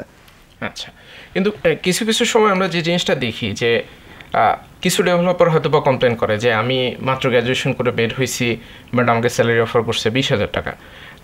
এই জায়গাটাতে আমি যেটা খেয়াল করে দেখছি, আপনি যে কোম্পানির কথা রেফারেন্স দিলেন, আমি নাম যদি না বলি, এই যে যারা ইন্টার্নদেরকে আসলে 50,000 টাকার উপরে বেশি স্যালারি দেয়, তো ওরা যখন হায়ার করে তারা কিন্তু অনেকগুলো প্যারামিটার দেখে। প্রথমত সে প্রবলেম সলভার কিনা, একটা দুটো প্রজেক্ট করছে কিনা, এই প্যারামিটার দেখে অলমোস্ট লাইক গুগলের মতো করে সে রিক্রুটমেন্ট প্রসেস করে, এবং সে একদম টপ অফ দ্য টপ 1-2জনকে হায়ার করে এবং তাদেরকে ওই পরিমাণ স্যালারি দেয়। বাট অ্যাভারেজ পার্সন যার হয়তো বা স্কিলও রিজনেবল না, সিজিপিও হয়তো বা 3 পয়েন্ট সামথিং, অ্যান্ড দেন সে এই যে কমপ্লেনটা করতেছে যে, এবং তার ওইরকম স্কিল সেটও গ্রো করে নেয়, তো তার কি উচিত এই 20,000 টাকা স্যালারিতে জয়েন করে আগে কাজটা শেখা, নাকি সে জাস্ট রাগ করে বাসায় চলে যাওয়া উচিত যে না ভাই এই 20,000 টাকা স্যালারি, এই স্যালারিতে আমার তো অপমান করছে লিটারেলি, কারণ এর থেকে তো অন্যান্য প্রফেশনে তো আমি আরও বেশি টাকা ইনকাম করতে পারি, তো আমি কেন এই 20,000 টাকা। সো এই যে একটা মানে ক্ষোভ কাজ করে, এই ক্ষোভের ভিতরে কি আদৌ ঢোকা উচিত, নাকি আপনার মনে হয় যে না ঠিক আছে, ওই ক্ষোভ যদি ভালো কিছু করে তাহলে খুবই ভালো, ঠিক আছে।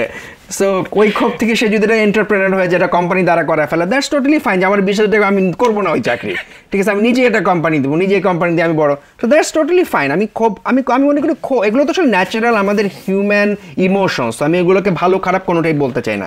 So that's fine. আমি কেউ যদি মনে করে যে 20,000 টাকা বেতন থাকে, ওই যে কোম্পানি, আমরা মানে যদি জাস্টিফিকেশন অ্যাঙ্গেল থেকে দেখি, কোম্পানি 20,000 টাকা অফার করছে কেন? কারণ সে 20,000 টাকা অফার করলে লোক পায়। কোন লোক পায়? ভালো লোক পায় না, কিন্তু তার ওই মানের লোক দিয়েই তার চলে, এই জন্যই সে 20,000 টাকা অফার করছে, তাই না? সো যার মনে হচ্ছে যে 20,000 টাকা বেতনে আমি কাজ করব না, সে তার জন্য তো ওই চাকরিটা না, তার জন্য ডেফিনেটলি আরো বেটার চাকরি অন্য জায়গাতে আছে, just he has to look more, ঠিক আছে। সো সমস্ত এটা তো একটা ওপেন মার্কেট, ঠিক আছে, এখানে আসলে সাপ্লাই ডিমান্ডের ইস্যু। সো আমাদের এখানে প্রচুর সাপ্লাই আছে, কিসের? অত ভালো প্রোগ্রামারের না, যেহেতু কম ভালো প্রোগ্রামারের অনেক সাপ্লাই আছে, কিন্তু প্রোগ্রামার যারা হায়ার করছে তারা বেশি ভালো প্রোগ্রামার চায়, এই জন্য কম ভালো প্রোগ্রামার যারা নেয় তারা দেখছে যে অল্প কিছু কোম্পানিতে যারা কম ভালো প্রোগ্রামারকে দিনে কাজ করে তারা দেখছে যে আমার তো সাপ্লাই অনেক বেশি, আমি কেন বেশি বেতন দিব। আর অন্য দিকটাতে হচ্ছে যে যারা অ্যাকচুয়ালি ভালো প্রোগ্রামারদেরকে খুঁজে বের করার চেষ্টা করছে তারা দেখছে ভালো প্রোগ্রামারের সংখ্যা অনেক কম, সো তাদের বেতন অটোমেটিক্যালি বেড়ে যাচ্ছে। এটা বেসিক্যালি একদম পিওর ইকোনমিক সাপ্লাই ডিমান্ড। এটার সাথে কানেক্টেড প্রশ্ন হচ্ছে যে যারা ট্রু প্রোগ্রামার, মানে আপনি যাদের ডেফিনেশন দেন ট্রু প্রোগ্রামার, তারা তো আসলে খুবই হাইলি ক্যাপাবল পারসন, স্কিল বলবো না, হাইলি ক্যাপাবল পারসন, ইন্টেলেকচুয়াল আমি বলবো যে হ্যাঁ হ্যাঁ হ্যাঁ কগনিটিভ অ্যাবিলিটির দিক থেকে। সো এই ক্যাটাগরির যারা মানুষ তারা কিন্তু ওই যে যারা 50,000 প্লাস টাকা দিয়ে ইন্টার্নশিপের হায়ার করতেছে তারা কিন্তু 2-3 জনকে হায়ার করে। বাট এই ক্যাটাগরির মানুষ আমরা হয়তো বা দেখি যে প্রত্যেক বছর 100-150 জন ইন্ডাস্ট্রিতে এন্ট্রি নেয়, এবং এটা একটা মেজরিটি পোর্শন কিন্তু দেশের বাইরে চলে যায়, এবং তাদের একটা ক্ষোভ হইতেছে যে তাদেরকে বাংলাদেশের কোম্পানিগুলো ওইভাবে করতে পারতেছে না, অ্যাপ্রিসিয়েট করতে পারতেছে না। এই যে দেশের বাইরে চলে যাচ্ছে, আমার কাছে মনে হয় যে পার্সোনালি আমি যেটা দেখছি যে হয়তো বা ইনফরমেশন গ্যাপ একটা ইস্যু, যে তারা মোস্ট অফ দ্য ক্ষেত্রে কোন কোম্পানিগুলো টপ স্যালারি অফার করে বা এই টাইপের কালচার আছে, একটা ভালো স্যালারি সিস্টেম আছে, সেটা হয়তো বা সে জানতেছে না, অ্যান্ড দেন সে বিদেশ চলে যাচ্ছে। এই বিদেশ যাওয়ার ডিসিশনটা কি আসলে খুবই রাইটফুল ডিসিশন? অবশ্যই এটার সাথে অনেকগুলো কনটেক্সট কানেক্টেড, বাট কেউ যদি এসে আপনার কাছে বলে যে ভাই আমি আপনার ডেফিনেশন অনুযায়ী একজন ট্রু প্রোগ্রামার, কিন্তু আমি ভাই বাংলাদেশি কোনো কোম্পানিতে আসলে জয়েন করতে চাই না, কারণ এখানে স্টার্টিং স্যালারি আমাকে বলছে 35,000 টাকা, এটা দিয়ে আমার হবে না, আমি ইউরোপে চলে যাবো, কারণ ইউরোপে গেলে হয়তো বা আমি 40,000-50,000 ইউরো ইনকাম করতে পারবো, and there I will have a better life. তো ওই জায়গাটা থেকে তাকে আপনি কি সাজেশন দেবেন? অ্যাবসলিউটলি যেতে বলবো। আচ্ছা ঠিক আছে, কারণ হচ্ছে যে ও যদি ইউরোপে চলে যাওয়ার সুযোগ থাকে এবং 40,000 ইউরো স্যালারিতেও একটা ফ্রেশ গ্রাজুয়েট যদি ইউরোপে চলে যেতে পারে, ইটস গুড। তো ওখানে যাবে, আমাদের দেশে পাঠাবে, রেমিটেন্স পাঠাবে, ইটস নট ব্যাড। আমাদের তো অনেক লোক আছে, তাই না? আমাদের কিন্তু আমি যদি চিন্তা করে দেখি, আসলে কিন্তু কথাটা সত্যি, আমাদের প্রায় 100টার উপরে ইউনিভার্সিটি আছে। প্রতি ইউনিভার্সিটিতে প্রতি ইয়ারে যদি 50টা করে স্টুডেন্টও বের হয়, তাহলে 5,000 স্টুডেন্ট প্রত্যেক সেমিস্টার শেষে বের হচ্ছে, তাই না? প্রত্যেক সেমিস্টার পরে পরেই তো বের হয়। সো বছরে কয়বার? 2বার অ্যাটলিস্ট। আমরা নিজেরা যখন একটা স্ট্যাটিস্টিক্স দাঁড় করেছিলাম, ওখানে আমরা যেটা দেখছি অলমোস্ট 129টার মতো ইউনিভার্সিটি আছে, সরকারি বেসরকারি মিলে কম বেশি হতে পারে, যেখান থেকে রাফলি 20,000-এর মতো স্টুডেন্ট প্রত্যেক বছর গ্রাজুয়েট করে বের হয়, সিএসসি স্টুডেন্ট। প্রত্যেক বছর 20,000 গ্রাজুয়েট তো আমরা অ্যাকোমোডেট করতে পারবো না, ইন্ডাস্ট্রি তো অত বড় না। কিন্তু এই 20,000 স্টুডেন্ট তো ভাই ট্রু প্রোগ্রামার হচ্ছে না। হ্যাঁ, তো এখান থেকে ধরো যে এখান থেকে যদি 50%ও ট্রু প্রোগ্রামার হয়ে আসে, তাদের কি বা কে অ্যাকোমোডেট করবে? সো কেউ যদি চলে যেতে চাই ইউরোপে, that's totally fine, I really don't see any problem with that. মানে এবং এটাও ভালো, কারণ হচ্ছে ও আর্লি অন যদি ইউরোপে যায়, ও ওখানে বড় হবে, ও একসময় ইন্ডিয়াতে কিন্তু এই ট্রেন্ডটা শুরু হয়েছে, যারা একসময় গিয়েছিল তারা ফেরত আসছে, এন্টারপ্রেনার হচ্ছে, হুইচ ইজ গুড। আমার পয়েন্টটা হচ্ছে যে আমাদের দেশে যারা থাকছে, দেশে যারা কাজ করছে, সেটা যে কারণেই হোক না কেন, তার ফ্যামিলির প্রয়োজন আছে বা সে দেশের বাইরে যেতে চায় না, বা একদম সবচেয়ে ক্রিম আমাদের দেশ থেকে সবসময় দেশের বাইরে চলে গিয়েছে। এটার কি একটা হিস্টোরিক্যাল, সব দেশেই সিমিলার হয়, সব দেশেই সিমিলার হয়। এবং ইন্ডিয়াতে তো আরো বিচিত্র প্রবলেম আছে, আমরা তো সেই তুলনায় অনেক, ইন্ডিয়াতে তো দেশের বাইরে না যাওয়ার কারণেও না যায় না, তারপরে অনেক ক্রিম রিসোর্সকে লোকাল কোম্পানিগুলো পায় না, কারণ ওখানে গুগল আছে, মাইক্রোসফট আছে, তারা লোকালি হায়ার করছে, তাই না?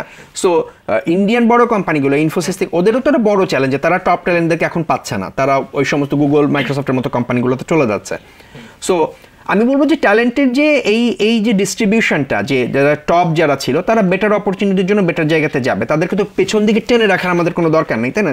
Let them go and let them do better. যারা দেশে থাকছে সেই তাদেরকে আমরা প্রপারলি অ্যাকোমোডেট করতে পারছি কিনা, সেই চ্যালেঞ্জগুলো কোম্পানিগুলো সবসময় আছে। কোম্পানিগুলো যদি ঠিকভাবে স্যালারি না দেয়, তারা ভালো রিসোর্স পাবে না, কেপেবল লোকজন পাবে না। এবং আমার মতে আর কি কোম্পানিগুলো এটা রিকগনাইজ করে। এখন আমরা যদি দেখি ভালো কোম্পানিগুলো, তারা অল রিকগনাইজ ইট, এবং তারা বিভিন্ন ধরনের, আগে আমাদের দেশের অধিকাংশ কোম্পানিতে লং টার্ম বেনিফিটসগুলো ছিল না, এখন সবাই কিন্তু লং টার্ম বেনিফিটসগুলো আনছে। সো আমাদের ইন্ডাস্ট্রিতে সেটেল হতে সময় লেগেছে। We took too long to build our industry. It's still not a industry, I would say it's still অনেকগুলো ছোট ছোট বুটিক হাউসের মতো। সো যে ইন্ডাস্ট্রি, সফটওয়্যার ইন্ডাস্ট্রির কথা আমরা ভেবেছিলাম, সেটা আমরা আসলে পাইনি। কিন্তু তারপরে কোম্পানিগুলো এখন রিকগনাইজ করছে, এখন পিএফ তৈরি হচ্ছে, পিএফ জমা হচ্ছে, গ্র্যাচুইটি হচ্ছে, ঠিক আছে? কোম্পানিগুলো লং টার্ম সাস্টেনেবলি এমপ্লয়ীদেরকে রাখার চেষ্টা করছে। তারপরে কিন্তু প্রত্যেকটা ছেলে যার 6-7 বছর কাজ করে ফেলেছে ইন্ডাস্ট্রিতে, একটা কোম্পানিতে বা 2টা কোম্পানিতে, সে 7 বছরের মাথায় একবার কনসিডার করছে আমি দেশের বাইরে চলে যাব কিনা। কারণ সে মনে করছে যে আমার এখানে সামনে ক্যারিয়ার গ্রোথ নাই, আমার স্যালারি ক্যাপ হয়ে যাচ্ছে জায়গাতে, ঠিক আছে? সো এবং তখন হচ্ছে অন্যান্য অনেক ফ্যাক্টর আসছে, যে বউ চাপ দেয়, ঠিক আছে, বাচ্চাদেরকে নিয়ে বিদেশে চলে যেতে হবে, আরো অনেক ফ্যাক্টর আসে আর কি। এর সাথে যুদ্ধ করলে আমাদেরকে কিভাবে প্রবলেমটা সলভ করতে হবে? আমাদের সলভ করতে হবে যে ওই যে গ্রুপটা যাদেরকে আমরা ভালো প্রোগ্রামার বলছি সেটা সাপ্লাই বাড়াতে হবে। আচ্ছা, সো আমাদেরকে আসলে সলভ করার জন্য আসলে আরো বেশি ছেলেপেলেদেরকে প্রোগ্রামিংয়ে মোটিভেট করতে হবে। যাদেরকে আমরা বাদ দিয়ে দিচ্ছিলাম, যারা ভালো প্রোগ্রামার না বলে, তাদেরকে ভালো প্রোগ্রামার বানাতে হবে, তাদেরকে সাহায্য করতে হবে যাতে আমরা আরো অনেক ভালো প্রোগ্রামার পাই। তারপরে একটা অংশ বাইরে চলে যাবে, তারপরেও যা থাকবে তাদের ইন্ডাস্ট্রি সুন্দর চলবে। রাইট। না, এইটা আপনি খুব ইন্টারেস্টিং একটা পার্সপেক্টিভ বললেন ভাই। এমনিতে যারা ফ্রেশার হিসেবে বের হয়, মোস্ট অফ দ্য ক্ষেত্রে দেখা যায় যে কোনো একটা ফ্রেশার সে ধরনের কম্পিটিটিভ প্রোগ্রামিং করছে, একটা দুটা কন্টেস্টেও গেছে, ভালোই করছে, এবং একটা দুটো প্রজেক্টও করছে, সে যথেষ্ট ক্যাপাবল পারসন। সেও যখন ইন্টারভিউতে যায় একটা হাত পা কাঁপাকাঁপি হয়। আবার যে কোনো ধরনের প্রিপারেশন নেয় নেয়, জাস্ট ইউনিভার্সিটিতে গিয়েছে আসছে এই টাইপের, অথবা কোনো একটা জায়গাতে হয়তো বা কোর্স করছে, করে কিছু একটা স্কিল তৈরি করছে, অ্যান্ড দেন কিছু প্রজেক্ট তৈরি করছেন। সে যখন ইন্টারভিউতে যায়, সবাই কম বেশি যখন শুরুতে ইন্টারভিউতে যায় একটা ইন্টারভিউ ফোবিয়া কাজ করে। আপনি তো এই 24 বছরের ভিতরে হয়তো বা হাজারখানিকের মতো ইন্টারভিউ নেওয়ার সুযোগ হয়েছে। ইন্টারভিউতে যখন কেউ যাচ্ছে, জুনিয়র ডেভেলপার বা ফ্রেশার, তার আসলে কীভাবে প্রিপারেশন নেওয়া উচিত? মানে তার কি অনেক ধরনের মুখস্থ করে তারপরে প্রিপারেশন মানে ইন্টারভিউতে যাওয়া উচিত, নাকি খুব রিল্যাক্সড হইতে, বা কিভাবে আসলে প্রিপারেশনটা নিলে তার জন্য ইন্টারভিউটা তো খুব ভ্যারি করে হচ্ছে ইন্টারভিউ কে নিচ্ছে তার উপরে, ঠিক আছে। অনেক অর্গানাইজেশনে ইন্টারভিউটা একটা হোস্টাইল এনভায়রনমেন্টে হয়, ঠিক আছে। সেখানে অনেকগুলো 4-5 জন লোক মিলে একজনকে, মানে অনেকগুলো বাঘ মিলে একটা হরিণের পিছনে, সরকারি চাকরির ক্ষেত্রে একদম খুব জাজমেন্টাল একটা ভঙ্গিতে। সো সেই জায়গাতে গেলে যে ভালো সে, যে খারাপ সে, সবাই আমার ওখানে গেলে হয়তো হাত পা কাঁপবে, ঠিক আছে। সো ওইটা আসলে ইয়ের উপরে ভিত্তি করে। আবার যেখানে ওই অংশটা যদি বাদ দেই, একটা ইন্টারভিউয়ের জন্য যে প্রিপারেশন, সেই প্রিপারেশনটা একজন ফ্রেশারের জন্য যেটা আমার মনে হয় হওয়া উচিত, সেটা হলো যে ইন্টারভিউতে, মানে আমি চিন্তা করি জিনিসটা এভাবে, যে একজন ফ্রেশার তার দায়িত্ব হচ্ছে যে টেবিলের ওই পাশে যে লোকটা বসে আছে তাকে ইমপ্রেস করতে পারা, ঠিক আছে। আমি আসলে ওখানে কারো প্রশ্নের উত্তর দিতে বসি নেই। অ্যাজ এ ফ্রেশার বা অ্যাজ এ জব সিকার, আমি টেবিলের এই পাশটাতে বসে আছি, আমার একমাত্র কাজ হচ্ছে ওই পাশের লোকটাকে কোনো না কোনোভাবে ইমপ্রেস করতে পারা। So what is impressive about you, get this answer ready. So কনভারসেশনের কোনো একটা ফাঁকে ওই জিনিসটা ইনজেক্ট করে দিতে হবে, and push the discussion towards that direction, drive the entire discussion towards that, যে আমি না এইটা করছি, অ্যান্ড দেন কিভাবে করছো, কি করছো, আরে দারুণ তো, এটা কেমনে করলা, then you drag the interaction into that direction, and then it becomes more of a conversation rather than an interview, তাই না? So that's the trick আর কি, যে আপনি কি ডিজাইন প্যাটার্ন পারেন, বলেন তো সিঙ্গেলটন ডিজাইন প্যাটার্নটা, this is like very old kind of interview, ঠিক আছে। সো এই প্রশ্নের উত্তর হতে পারে, হ্যাঁ আমি সিঙ্গেল প্যাটার্ন পারি, তো সিঙ্গেলটন প্যাটার্ন পারি, আমি এই জায়গাতে না সিঙ্গেলটনটা ইউজ করছি, কোন জায়গাতে ইউজ করছেন, এই যে বোর্ডে যে একটু এঁকে দেখাই। So take the conversation over and drive it. Right. এইখানে ভাই আমার খুব ইন্টারেস্টিং একটা গল্প মনে পড়ছে। আমি নিজে তো পার্সোনালি ব্র্যান্ড স্টেশন 23-তে 5 বছরের মতো কাজ করছি। তো মাঝে একবার আমি একটা ইন্টারভিউ দিয়েছিলাম আর কি, একটা জায়গাতে প্রোডাক্ট ম্যানেজার হওয়ার জন্য। তো ওখানে আমি ইন্টারভিউতে যাওয়ার আগে এমনিতে অনেক ধরনের প্রিপারেশন, আদার জিনিসপত্র নিয়েছি, কারণ ব্র্যান্ড স্টেশনে লম্বা সময় ধরে প্রজেক্ট ম্যানেজমেন্ট করছি, তো প্রোডাক্ট ম্যানেজমেন্ট তো কিছুটা হলেও ডিফারেন্ট। তো আমি ইন্টারভিউতে গেলাম, যাওয়ার পরে ওই অর্গানাইজেশনের সিটিও আমার ইন্টারভিউ নিতে বসলো। এখন আমি দেখলাম যে উনি শুরুতে ক্যাজুয়ালি একটা দুটো প্রশ্ন করছে, অ্যান্ড দেন আমরা একটা ক্যাফেতে বসছিলাম আর কি।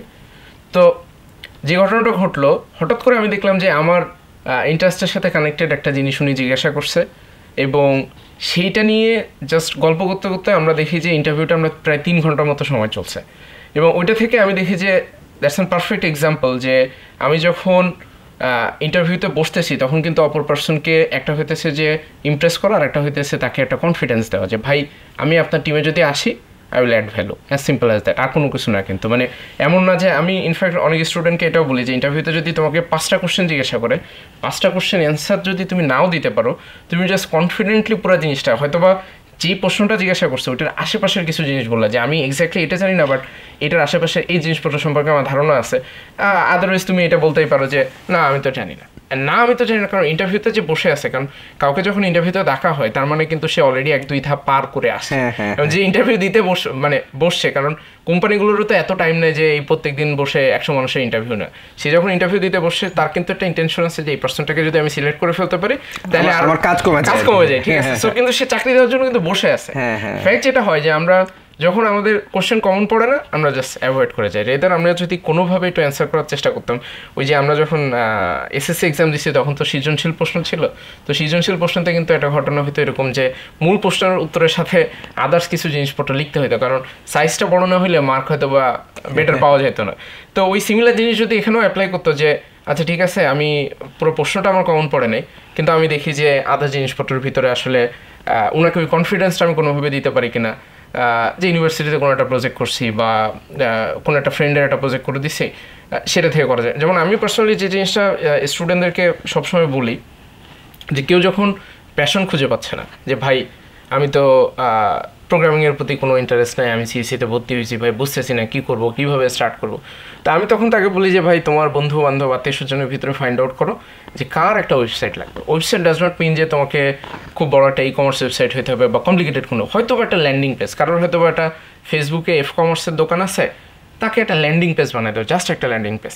তো তাকে তুমি বলো যে ভাই আমি তোমার এই জিনিসটা করে দিব, 30 দিনে আমাকে সময় দাও, তোমার কোনো টাকা পয়সা দিতে হবে না, এবং তার সাথে একটা খাতা কলম নিয়ে বসে তার কী কী ফিচার ফাংশনালিটি দরকার সেগুলো জাস্ট লিখে ফেলো। লিখে তুমি যে কাজটা করো যে এই ফিচার ফাংশনালিটি বানানোর জন্য তোমার যা যা শেখা দরকার সেটা তুমি ইউটিউব দেখো, চ্যাটজিপিটি দেখো, এবং তুমি হইতেছে কোনো একটা, অনেক সময় হয় কি যে কেউ সিস্টেমেটিক প্রসেসের ভিতরে ধরেন শিখতে পারে না। ভাই আমি পার্সোনালি যদি আমার কথা বলে, আমি ক্লাস 9-এ যখন 9-এ পড়তেছি তখন আমার প্রোগ্রামিংয়ের সাথে প্রথম পরিচয়, এবং সেটা খুবই কোইন্সিডেন্ট একটা ঘটনা যে আমি তখন রকমারি.com প্রথম যশোরে বই ডেলিভার করা স্টার্ট করছে। তো আমি চিন্তা করলাম যে আমি একটু টেকনোলজির সাথে অনেক আগে থেকেই কানেক্টেড ছিলাম, ক্লাস 6-এর পর থেকে টেকনোলজি জিনিসটা আমার ভালো লাগতো, কিন্তু পার্টিকুলারলি প্রোগ্রামিং অত বেশি আমি জানতাম না বা চিন্তামও না। তো পরে আমি চিন্তা করলাম যে রকমারি থেকে একটা বই আমি অর্ডার করবো, এটা যে যশোর পর্যন্ত আসবে, এটা 2010-11 ঘটনা। তো এটা তো খুবই ফ্যাসিনেটিং একটা ব্যাপার যে একটা বই ঢাকা থেকে আসবে। তো আমি বই অর্ডার করলাম, এবং বই অর্ডার করার সময় আমি চিন্তা করতেছিলাম কোন বই অর্ডার করবো। তো তখন সুবিন ভাই, তামিশারের সুবিন ভাই প্রথম বই বের হয়েছে এসওসি শিখি, যেটার এখন অনেকগুলো সংস্করণ বের হয়েছে। তো আমি চিন্তা করলাম যে এটা তো খুব ইন্টারেস্টিং মনে হইতেছে যে সি শিখতে বলতেছে, সি জিনিসটা কি। তো আমি বইটা অর্ডার করলাম, বইটা আসলো, আসার পর আমি দেখলাম যে বইয়ের ভিতরে ভাই এত সুন্দরভাবে লিখছে বাংলাতে, এই আমার প্রোগ্রামিংয়ের সাথে আসলে পরিচয় ঘটলো। এবং পরবর্তীতে আমি লাইটোজেতে দেখা গেছে যে অল্প কিছু প্রবলেম সলভ করতাম, কিন্তু কখনো কোনো কম্পিটিশনে পার্টিসিপেট করি নাই। রেদার আমি ডিসকভার করলাম যে আমার একটা ইন্টারেস্ট কাজ করে যে আমি যখন রিয়েল লাইফ প্রবলেম সলভ করা স্টার্ট করছি, যেমন আমি প্রথমে তো সি পারতাম, C++, অ্যান্ড দেন আমি পাইথন দিয়ে কিছু জিনিস অটোমেট করা স্টার্ট করলাম। যখন আমি অটোমেশনের কাজ স্টার্ট করলাম তখন কিন্তু আমি প্র্যাকটিক্যালি চোখের সামনে দেখতে পাচ্ছি যে আমি একটা কোড করছি, এটা কাজ করতেছে। কারণ আমি যখন সিতে কোনো একটা প্রোগ্রাম লিখি, আমি শুধু দেখতেছি যে এই যোগ বিয়োগ গুণ ভাগ এটা তো আমি আগেও করছি, এটাই আবার কোড দিয়ে করতেছি, তখন অনেক সময় কিন্তু মজা লাগে না, খুব ন্যাচারালি এটা মজা লাগে না, এবং তখন ওইটা থেকে ইন্টারেস্ট হারায় যায়। বাট কেউ যখন প্র্যাকটিক্যালি একটা কাজ করে, এবং আমি সবসময় বলি যে তুমি বন্ধু বান্ধবের সাথে এই কমিটমেন্টটা দাও যে তুমি ওয়েবসাইটটা তৈরি করো, কারণ বন্ধু বান্ধবের সাথে দিলে বন্ধু বান্ধব তো একটা সময় খোঁচা দিবে, এই তুই তো আমার বলছিলি যে 30 দিনের ভিতরে এটা করে দিবি, তুই তো দিলি না, কি অবস্থা, ওটা প্রোগ্রেস কতটুকু। এবং মোস্ট অফ দ্য ক্ষেত্রে কারেন্ট জেনারেশনে কিন্তু একটা কমন প্রবলেম হচ্ছে তারা ভ্যালিডেশন খুঁজে। তো আমি যখন আমার বন্ধুর জন্য একটা ওয়েবসাইট তৈরি করে দিতেছি, নিচে কিন্তু ওই যে সুন্দর করে লেখে design and develop by Rakib Orsan, হ্যাঁ অমুক, তো তখন কিন্তু এটা একটা আলাদা হ্যাপিনেস কাজ করে। তো ওইটা দিয়েও কিন্তু অনেক সময় সে মোটিভেটেড হতে পারে, এবং সে কিন্তু ওখান থেকেও হয়তো বা স্টার্ট করে দিতে পারে। সো আসলে সবাইকে যে একদম সিস্টেমেটিক ওয়েতে আগাইতে হবে ব্যাপারটা এরকম না। এবং আমি সবসময় বলি যে তুমি এটার ভিতরে ঢুকে মজাটাকে খুঁজে বের করো, অ্যান্ড দেন তুমি এই প্রোগ্রামিংয়ের ফান্ডামেন্টাল যেগুলো আছে, ডেটা স্ট্রাকচার, অ্যালগোরিদম, এগুলো সম্পর্কে তোমাকে আসলেই জানতে হবে।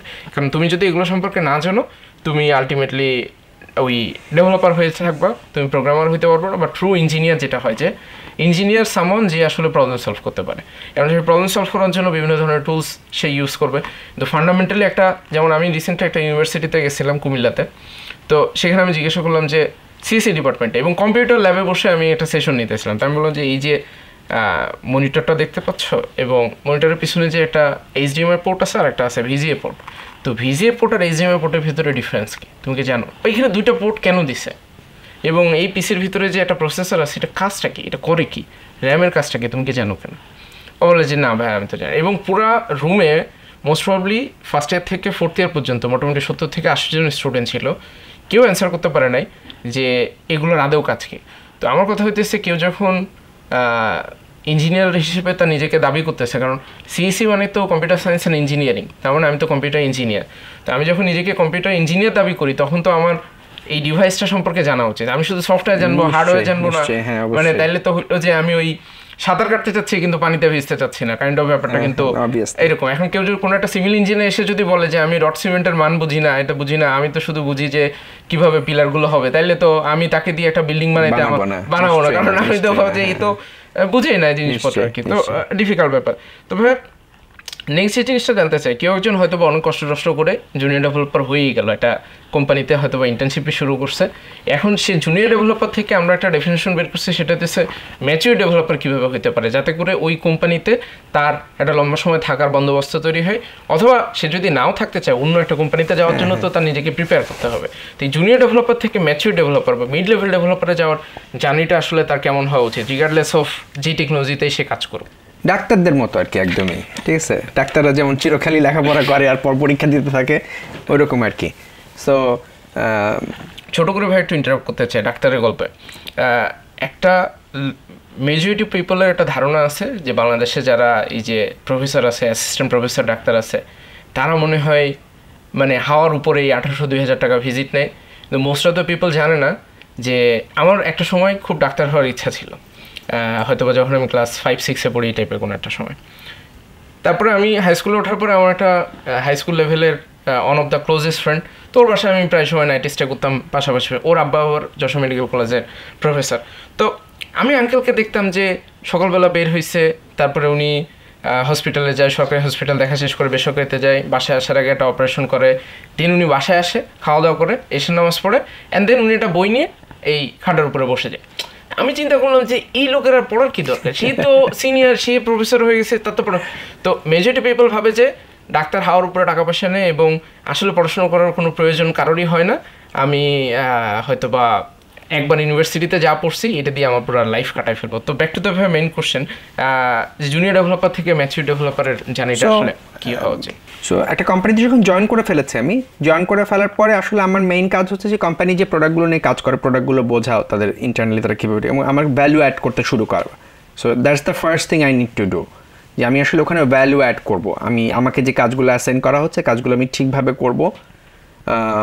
আমি আমার মনে হচ্ছে যে এখানে ধীরে ধীরে নিজের একটা হাইজিন সেন্স বিল্ড করা দরকার, যে আমার কোডগুলো এরকম হবে। আমি হয়তো কোম্পানি কারেন্টলি অতখানি হাইজিন কোড লেখে না, আমি একটু বেটার হাইজিন, সেটা আমার জন্য একটা এক্সাম্পল সেট করবো আমি। সো এইভাবে আস্তে আস্তে আসলে আমি নিজেকে ওই অর্গানাইজেশনের বিভিন্ন জায়গাতে ভ্যালু অ্যাড করা শুরু করব।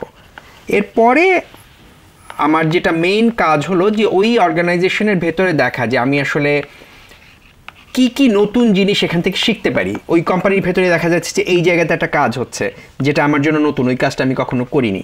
সো আগ্রহ দেখানো, যে দায়িত্ব টেনে নেয়া নিজের ঘাড়ে, যখন একটা প্রজেক্ট প্ল্যান হচ্ছে ওই কাজটা আমাকে দেন, আগ্রহ দেখানো।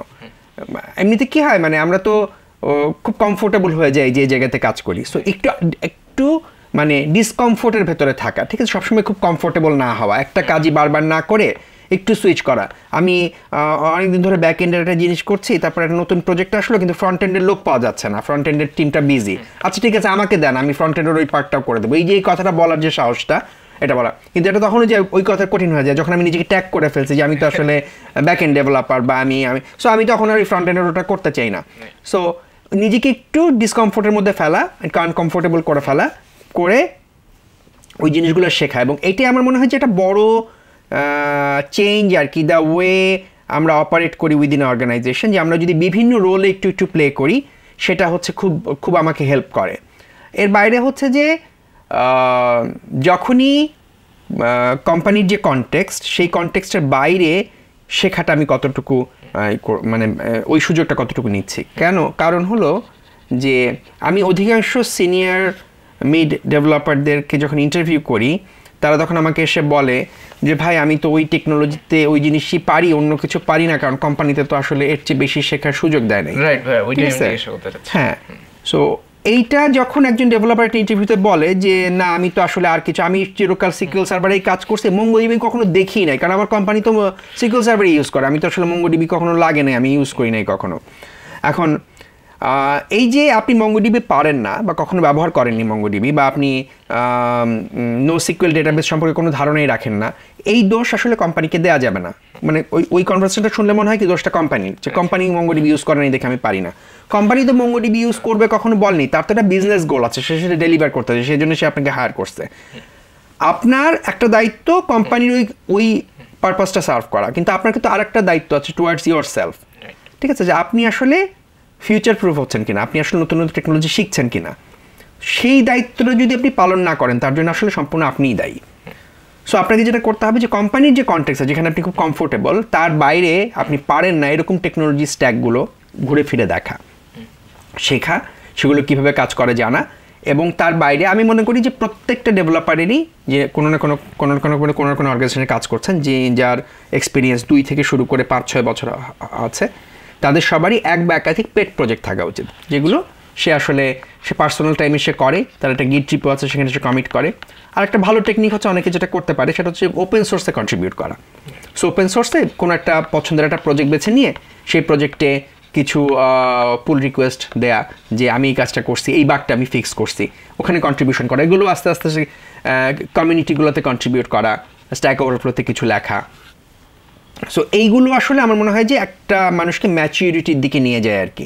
সো আমি নিজে যে অর্গানাইজেশনে কাজ করছি সেখানের বিভিন্ন, আমি যেখানে কমফোর্টেবল তার বাইরে কিছু জায়গাতে কাজ করা, আর আমি যে স্ট্যাকে কাজ করছি তার বাইরে কমপ্লিট ডিফারেন্ট স্ট্যাকে, আমার কোম্পানির বাইরের একটা ডিফারেন্ট স্ট্যাকে নিজেকে ধীরে ধীরে প্রিপেয়ার করা এবং এক্সপ্লোর করা। আমার মনে হয় this is the right way to go for a like mature developer.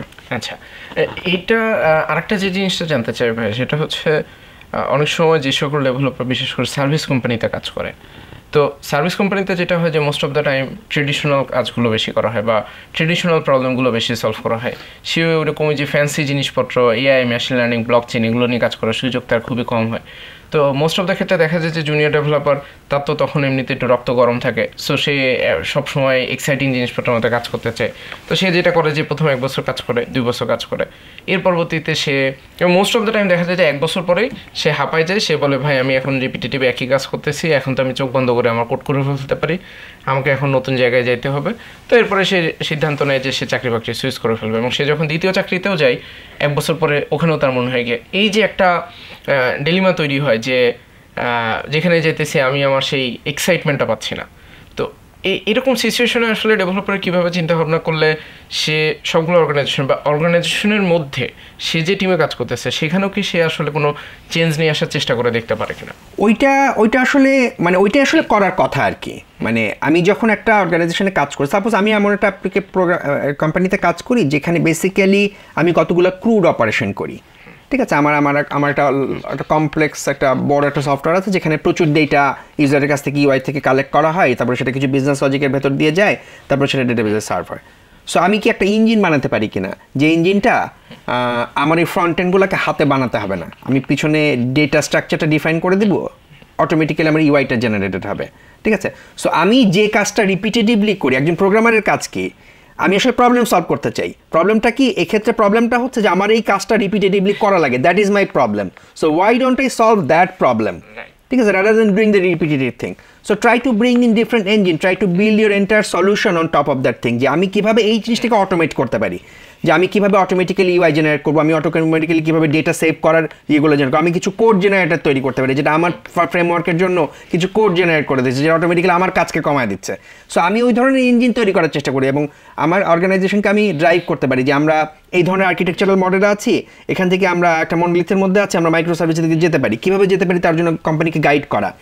এবং এইগুলো কিন্তু জুনিয়রদেরকেই করতে হয়, কারণ কি জুনিয়র বা মিড লেভেলদেরকে, কারণ যারা খুব সিনিয়র হয়ে গেছেন তারা আসলে অনেক ক্ষেত্রে দেখা যায় যে কোম্পানিতে এমন একটা স্টেবল পজিশনে চলে যায় যে they don't want to move things around, ঠিক আছে, they want to be like very stable and like things are going the way they want them to go. So এই ডিসরাপশনটা আমি সবসময় বলি, আমি এর আগে অনেক বেশ কিছু বলি, ডিসরাপশনটা আসলে জুনিয়রদেরকে করতে হয়, মিড লেভেলদেরকে করতে হয়, যে no we need to change the way we work, we need to do things differently, এবং তাহলেই আস্তে আস্তে দেখা যাবে অর্গানাইজেশনগুলো গ্রো করবে। So I think lot of value can be added as a mid level and junior. যে আমি কোম্পানিতে কী ভ্যালু অ্যাড করবো। কোম্পানি ছেড়ে চলে যাওয়াটা সবসময়ই ঠিক উঠতো না, কিন্তু দেন এগেন অনেক অর্গানাইজেশন আছে there very resistant to change, and if you really C যে না আমি কিছুতেই এখানে কোনো ধরনের প্রোগ্রেস মেক করতে পারছি না, you should definitely make that decision. আচ্ছা, আর যখন আমি ডেভেলপার হিসেবে কোনো একটা অর্গানাইজেশনে জয়েন করতেছি ইঞ্জিনিয়ার হিসেবে, তো তখন কিন্তু ওই অর্গানাইজেশন যে প্রোডাক্ট অ্যান্ড সার্ভিসেসগুলো নিয়ে কাজ করে, বিশেষ করে যারা সফটওয়্যার সার্ভিস কোম্পানিতে জয়েন করে, তাদের জন্য তো খুবই ডাইভার্সিফাইড একটা ঘটনা ঘটে। কারণ এত ধরনের business logic, continuously business switch হইতে থাকতেছে, কন্টিনিউয়াসলি ক্লায়েন্ট সুইচ হইতে থাকতেছে। তো এইরকম একটা সিচুয়েশনে আমি তো ডেভেলপার, একটা কমন টেন্ডেন্সি কাজ করে যে আমি ডেভেলপার, আমি ইঞ্জিনিয়ার বা প্রোগ্রামার যেটাই বলি, আমি বিজনেসের লজিক বুঝবো না, আমাকে জাস্ট যেই এপিটুক বানাইতে বলছে, আমাকে এই একটা ইনপুট থাকবে, একটা আউটপুট আসবে, আমি শুধু একটুকুই করবো, এর বাইরে আমি কোনো চিন্তা ভাবনা করবো না। এই যে একটা টেন্ডেন্সি আর কি। তো এই জায়গাটা থেকে প্রথমত ফ্রেশার হিসেবে সে কীভাবে চিন্তা ভাবনা করতে পারে যাতে তার অ্যাটলিস্ট বিজনেস লজিকগুলো বোঝার যে ক্ষমতা সেটাও আসলে গ্রো করতে পারে, এবং অ্যাট দ্য সেম টাইম সে যে প্রজেক্টটাতে বা প্রোডাক্টে কাজ করতেছে সে যেন সিগনিফিকেন্টলি ভ্যালু অ্যাড করতে পারে। ইনফ্যাক্ট কিছু কিছু সময় সে নিজে হয়তো বা কিছু ফিচার ফাংশনালিটি সাজেস্ট করলো যে না এটা এইভাবে করলে হয়তো বা বেটার হয়। এই জায়গাটাতে ভাইয়া যদি কিছু বলতে। হ্যাঁ, এখানে আসলে মেইন যেটা বলে সেটা টাস্ক ড্রিভেন ডেভেলপমেন্ট আর কি, যে জুনিয়ররা যেটা করে আর কি, যে টাস্ক আমাকে একটা টাস্ক দেওয়া হয়েছে বোর্ডে, ওই টাস্কটা আমি নিছি এবং ওই টাস্কটা আমি সলভ করে দিয়ে দিব। সো এই টাস্ক ড্রিভেন ডেভেলপমেন্টটা একটা ডেভেলপারের গ্রোথের জন্য একটা বড় ক্ষতির কারণ হয়ে দাঁড়ায় আর কি। সো আমি সবসময়ই মিড লেভেল জুনিয়রদেরকে ইয়ে করি, আমরা যেটাকে অনেক সময় বলি গ্রুমিং, যেটাকে আমরা বলি যে আসলে একটা ডেভেলপারকে যখন একটা স্প্রিন্ট প্ল্যানিং মিটিং হয় তখন যারা বিজনেসে যারা থাকে, প্রোডাক্ট ওনার যারা থাকে, তারা গ্রুম করে। সো সেই গ্রুম করার সময় ডেভেলপার কোনো কোয়েশ্চেন করে না, দে ডোন্ট আস্ক। সো আমি সবসময়ই এনকারেজ করি জিজ্ঞেস করতে যে কেন, অলওয়েজ আস্ক ওয়াই। আমাকে যে টাস্কটা দেওয়া হচ্ছে এই ফিচারটা কেন লাগবে, কি প্রবলেম সলভ করে এটা আমার ইউজারের। বলা হলো যে এই জায়গাতে এরকম একটা সফটওয়্যার বানাতে হবে, এই বাটনটা চাপ দিলে পরে উপর থেকে একটা নোটিফিকেশান আসবে, কেন নোটিফিকেশানটা কেন আসতে হবে। So you always ask that question. এটা দিয়ে এটা বিজনেসের কোন জায়গার প্রবলেমটাকে সলভ করছে, ঠিক আছে, এটা ফ্লোয়ের কোন অংশের কাজ এটা। সো এইগুলো মানে ডেভেলপারকে এই কেন জিজ্ঞেস করতে শুরু করলেই তখন সে ধীরে ধীরে ধীরে ধীরে ওই বিজনেসটা বুঝতে শুরু করবে। আমরা যখন জুনিয়রদেরকে নিয়ে কাজ করি, জুনিয়ররা অনেক ক্ষেত্রেই তারা এরকম একটা ইয়েতে পৌঁছায় যে আমাকে ছোট কাজ দেওয়া হবে, তারা খুব ছোট একটা স্কোপের মধ্যে তাকাতে চায় আর কি, যে আমি ওর বাইরে আর কিছু করব না। এটা ইভেন যারা কম্পিটিটিভ প্রোগ্রামিং থেকে আসে তাদের জন্য একটা বড় চ্যালেঞ্জ আর কি, কারণ তারা আসলে ওভাবে প্রোগ্রামিং করে অভ্যস্ত, ফিক্স কতগুলো ইনপুট আছে তার জন্য আউটপুট বানাতে হবে। বিজনেস বুঝতে না চাওয়ার একটা প্রবণতা থাকে, ওটা ট্রেনিংটা ওইভাবে হয়েছে। সো কিন্তু যখন আমি আসলে বিজনেস অ্যাপ্লিকেশন লিখছি, আমার মনে হচ্ছে প্রতিটা ডেভেলপারই টোটাল বিজনেস পিকচারটা বোঝা হয়েছে, এবং সে তখন বড় ছবিটা বুঝতে পারলে সেখানে ছোট জায়গাটা আঁকতে তখন সুবিধা হয়, যেটা কীভাবে ফিট করবে। আচ্ছা, আজকের এই আমাদের ডিসকাশনের শেষ প্রশ্ন যেটা করতে চাই, যে কারেন্টলি সবচেয়ে হট টপিক হচ্ছে চ্যাটজিপিটি এবং গুগল বার্ড বা এই টাইপের যে টুলগুলো আছে। বিশেষ করে আমরা এই টুলগুলো যখন দেখি, আমরা দেখি যে তাদেরকে কোনো একটা আমি ডিজাইনের স্কেচ দিয়ে দিচ্ছি বা আমি একটা স্ট্রাকচার দিয়ে দিচ্ছি, আউটলাইন দিয়ে দিচ্ছি, সে কিন্তু আমার জন্য ফ্রন্ট এন্ডের কোডটা অনেক সময় লিখে ফেলে। এবং এটা দেখে কিন্তু, কারণ মোস্ট অফ দ্য টাইম কিন্তু যারা ইন্ডাস্ট্রিতে ঢুকে সে ডেভেলপমেন্ট স্টার্ট করে হয়তো বা প্রোগ্রামার হয় নাই, ওই ডেভেলপমেন্টই স্টার্ট করে মোস্ট অফ দ্য ক্ষেত্রে সে ফ্রন্ট এন্ড দিয়ে। এখন ফ্রন্ট এন্ডের অনেকগুলো কাজ তো এই চ্যাটজিপিটি, গুগল বার্ড করে ফেলতেছে। এবং চ্যাটজিপিটি বা গুগল বার্ড কি আসলে ডেভেলপারদেরকে বা প্রোগ্রামারদেরকে রিস্কে ফেলছে, নাকি এইটা তাদের জন্য কিছুটা আশীর্বাদ হিসেবে বা কোনো একটা ব্লেসিং হিসেবে আসছে? আমি মনে করি চ্যাটজিপিটি বা এই ধরনের যে কোনো কিছু আসলে একটা প্রোডাক্টিভিটি টুল আর এক ধরনের, ঠিক আছে। সো এই ধরনের প্রোডাক্টিভিটি টুল আমরা দীর্ঘদিন ধরে ব্যবহার করে আসছি বিভিন্ন জায়গাতে। এটা একটু অ্যাডভান্সড একটা প্রোডাক্টিভিটি টুল। সাপোজ আমি যদি বলি আমরা যেন ভিজুয়াল স্টুডিও ইউজ করি, তাহলে রিশার্পার ইউজ করতাম। তো ভিজুয়াল স্টুডিওর সাথে রিশার্পার আসতো না, রিশার্পার একটা এক্সট্রা টুল আমরা ইউজ করি। কেন আমরা ইউজ করতাম রিশার্পার? কারণ রিশার্পার প্রোডাক্টিভিটি অফার করে, আমাকে অনেক কিছু সুবিধা করে। আমি একটা জিনিস রিনেম করতে চাই, একটা ফাংশনকে এক্সট্র্যাক্ট করতে চাই, বিভিন্ন ধরনের কোড স্মেল এবং রিফ্যাক্টরিং করার জন্য আমাদেরকে হেল্প করে। সো চ্যাটজিপিটি বা এই ধরনের কোড লিখে দিচ্ছে যারা, তারাও বেসিক্যালি একটা প্রোডাক্টিভিটি টুল। এবং আমি মনে করি যেটা খুব দারুণ একটা টুল এই জন্য যে চ্যাটজিপিটি তো আসলে অনেক ভালো কোডের উপরে ট্রেন করা। সো আমি যখন ওকে কোনো একটা কোড লিখতে দেই, ও খুব সুন্দর করে কোডটা লেখে। সাপোজ আমি ওকে একটা কোড লিখতে দিলাম যে আচ্ছা তুমি আমাকে একটা কোড লিখে দাও যে কোডটা সাপোজ একটা ইটিএল পারফর্ম করে, extract transform and load perform করে, ও একটা সুন্দর কোড লিখলো। আমি বললাম যে না, তুমি এখানে টেমপ্লেট প্যাটার্নটা ইউজ করো। সো আমি টেমপ্লেট প্যাটার্নটা ইউজ করা বলার সাথে সাথে ও কিন্তু সুন্দর করে টেমপ্লেট প্যাটার্ন একদম প্রপার একটা সুন্দর ডিজাইন প্যাটার্ন ইউজ করে কোডটা লিখে দিল। তাহলে ওই কোডটা অ্যাজ এ মিড লেভেল বা জুনিয়র বা সিনিয়র ডেভেলপারও লিখতে হয়তো একটু সময় লাগতো, ঠিক আছে, কিন্তু ও টেমপ্লেট প্যাটার্ন কথাটা বলার সাথে সাথে ও সুন্দর করে কোডটা লিখে দিল। তাহলে আমার কাজটা কি? আমার কাজটা হচ্ছে জানা যে ওকে বলতে হবে টেমপ্লেট প্যাটার্ন ইউজ করে কোডটা লেখো।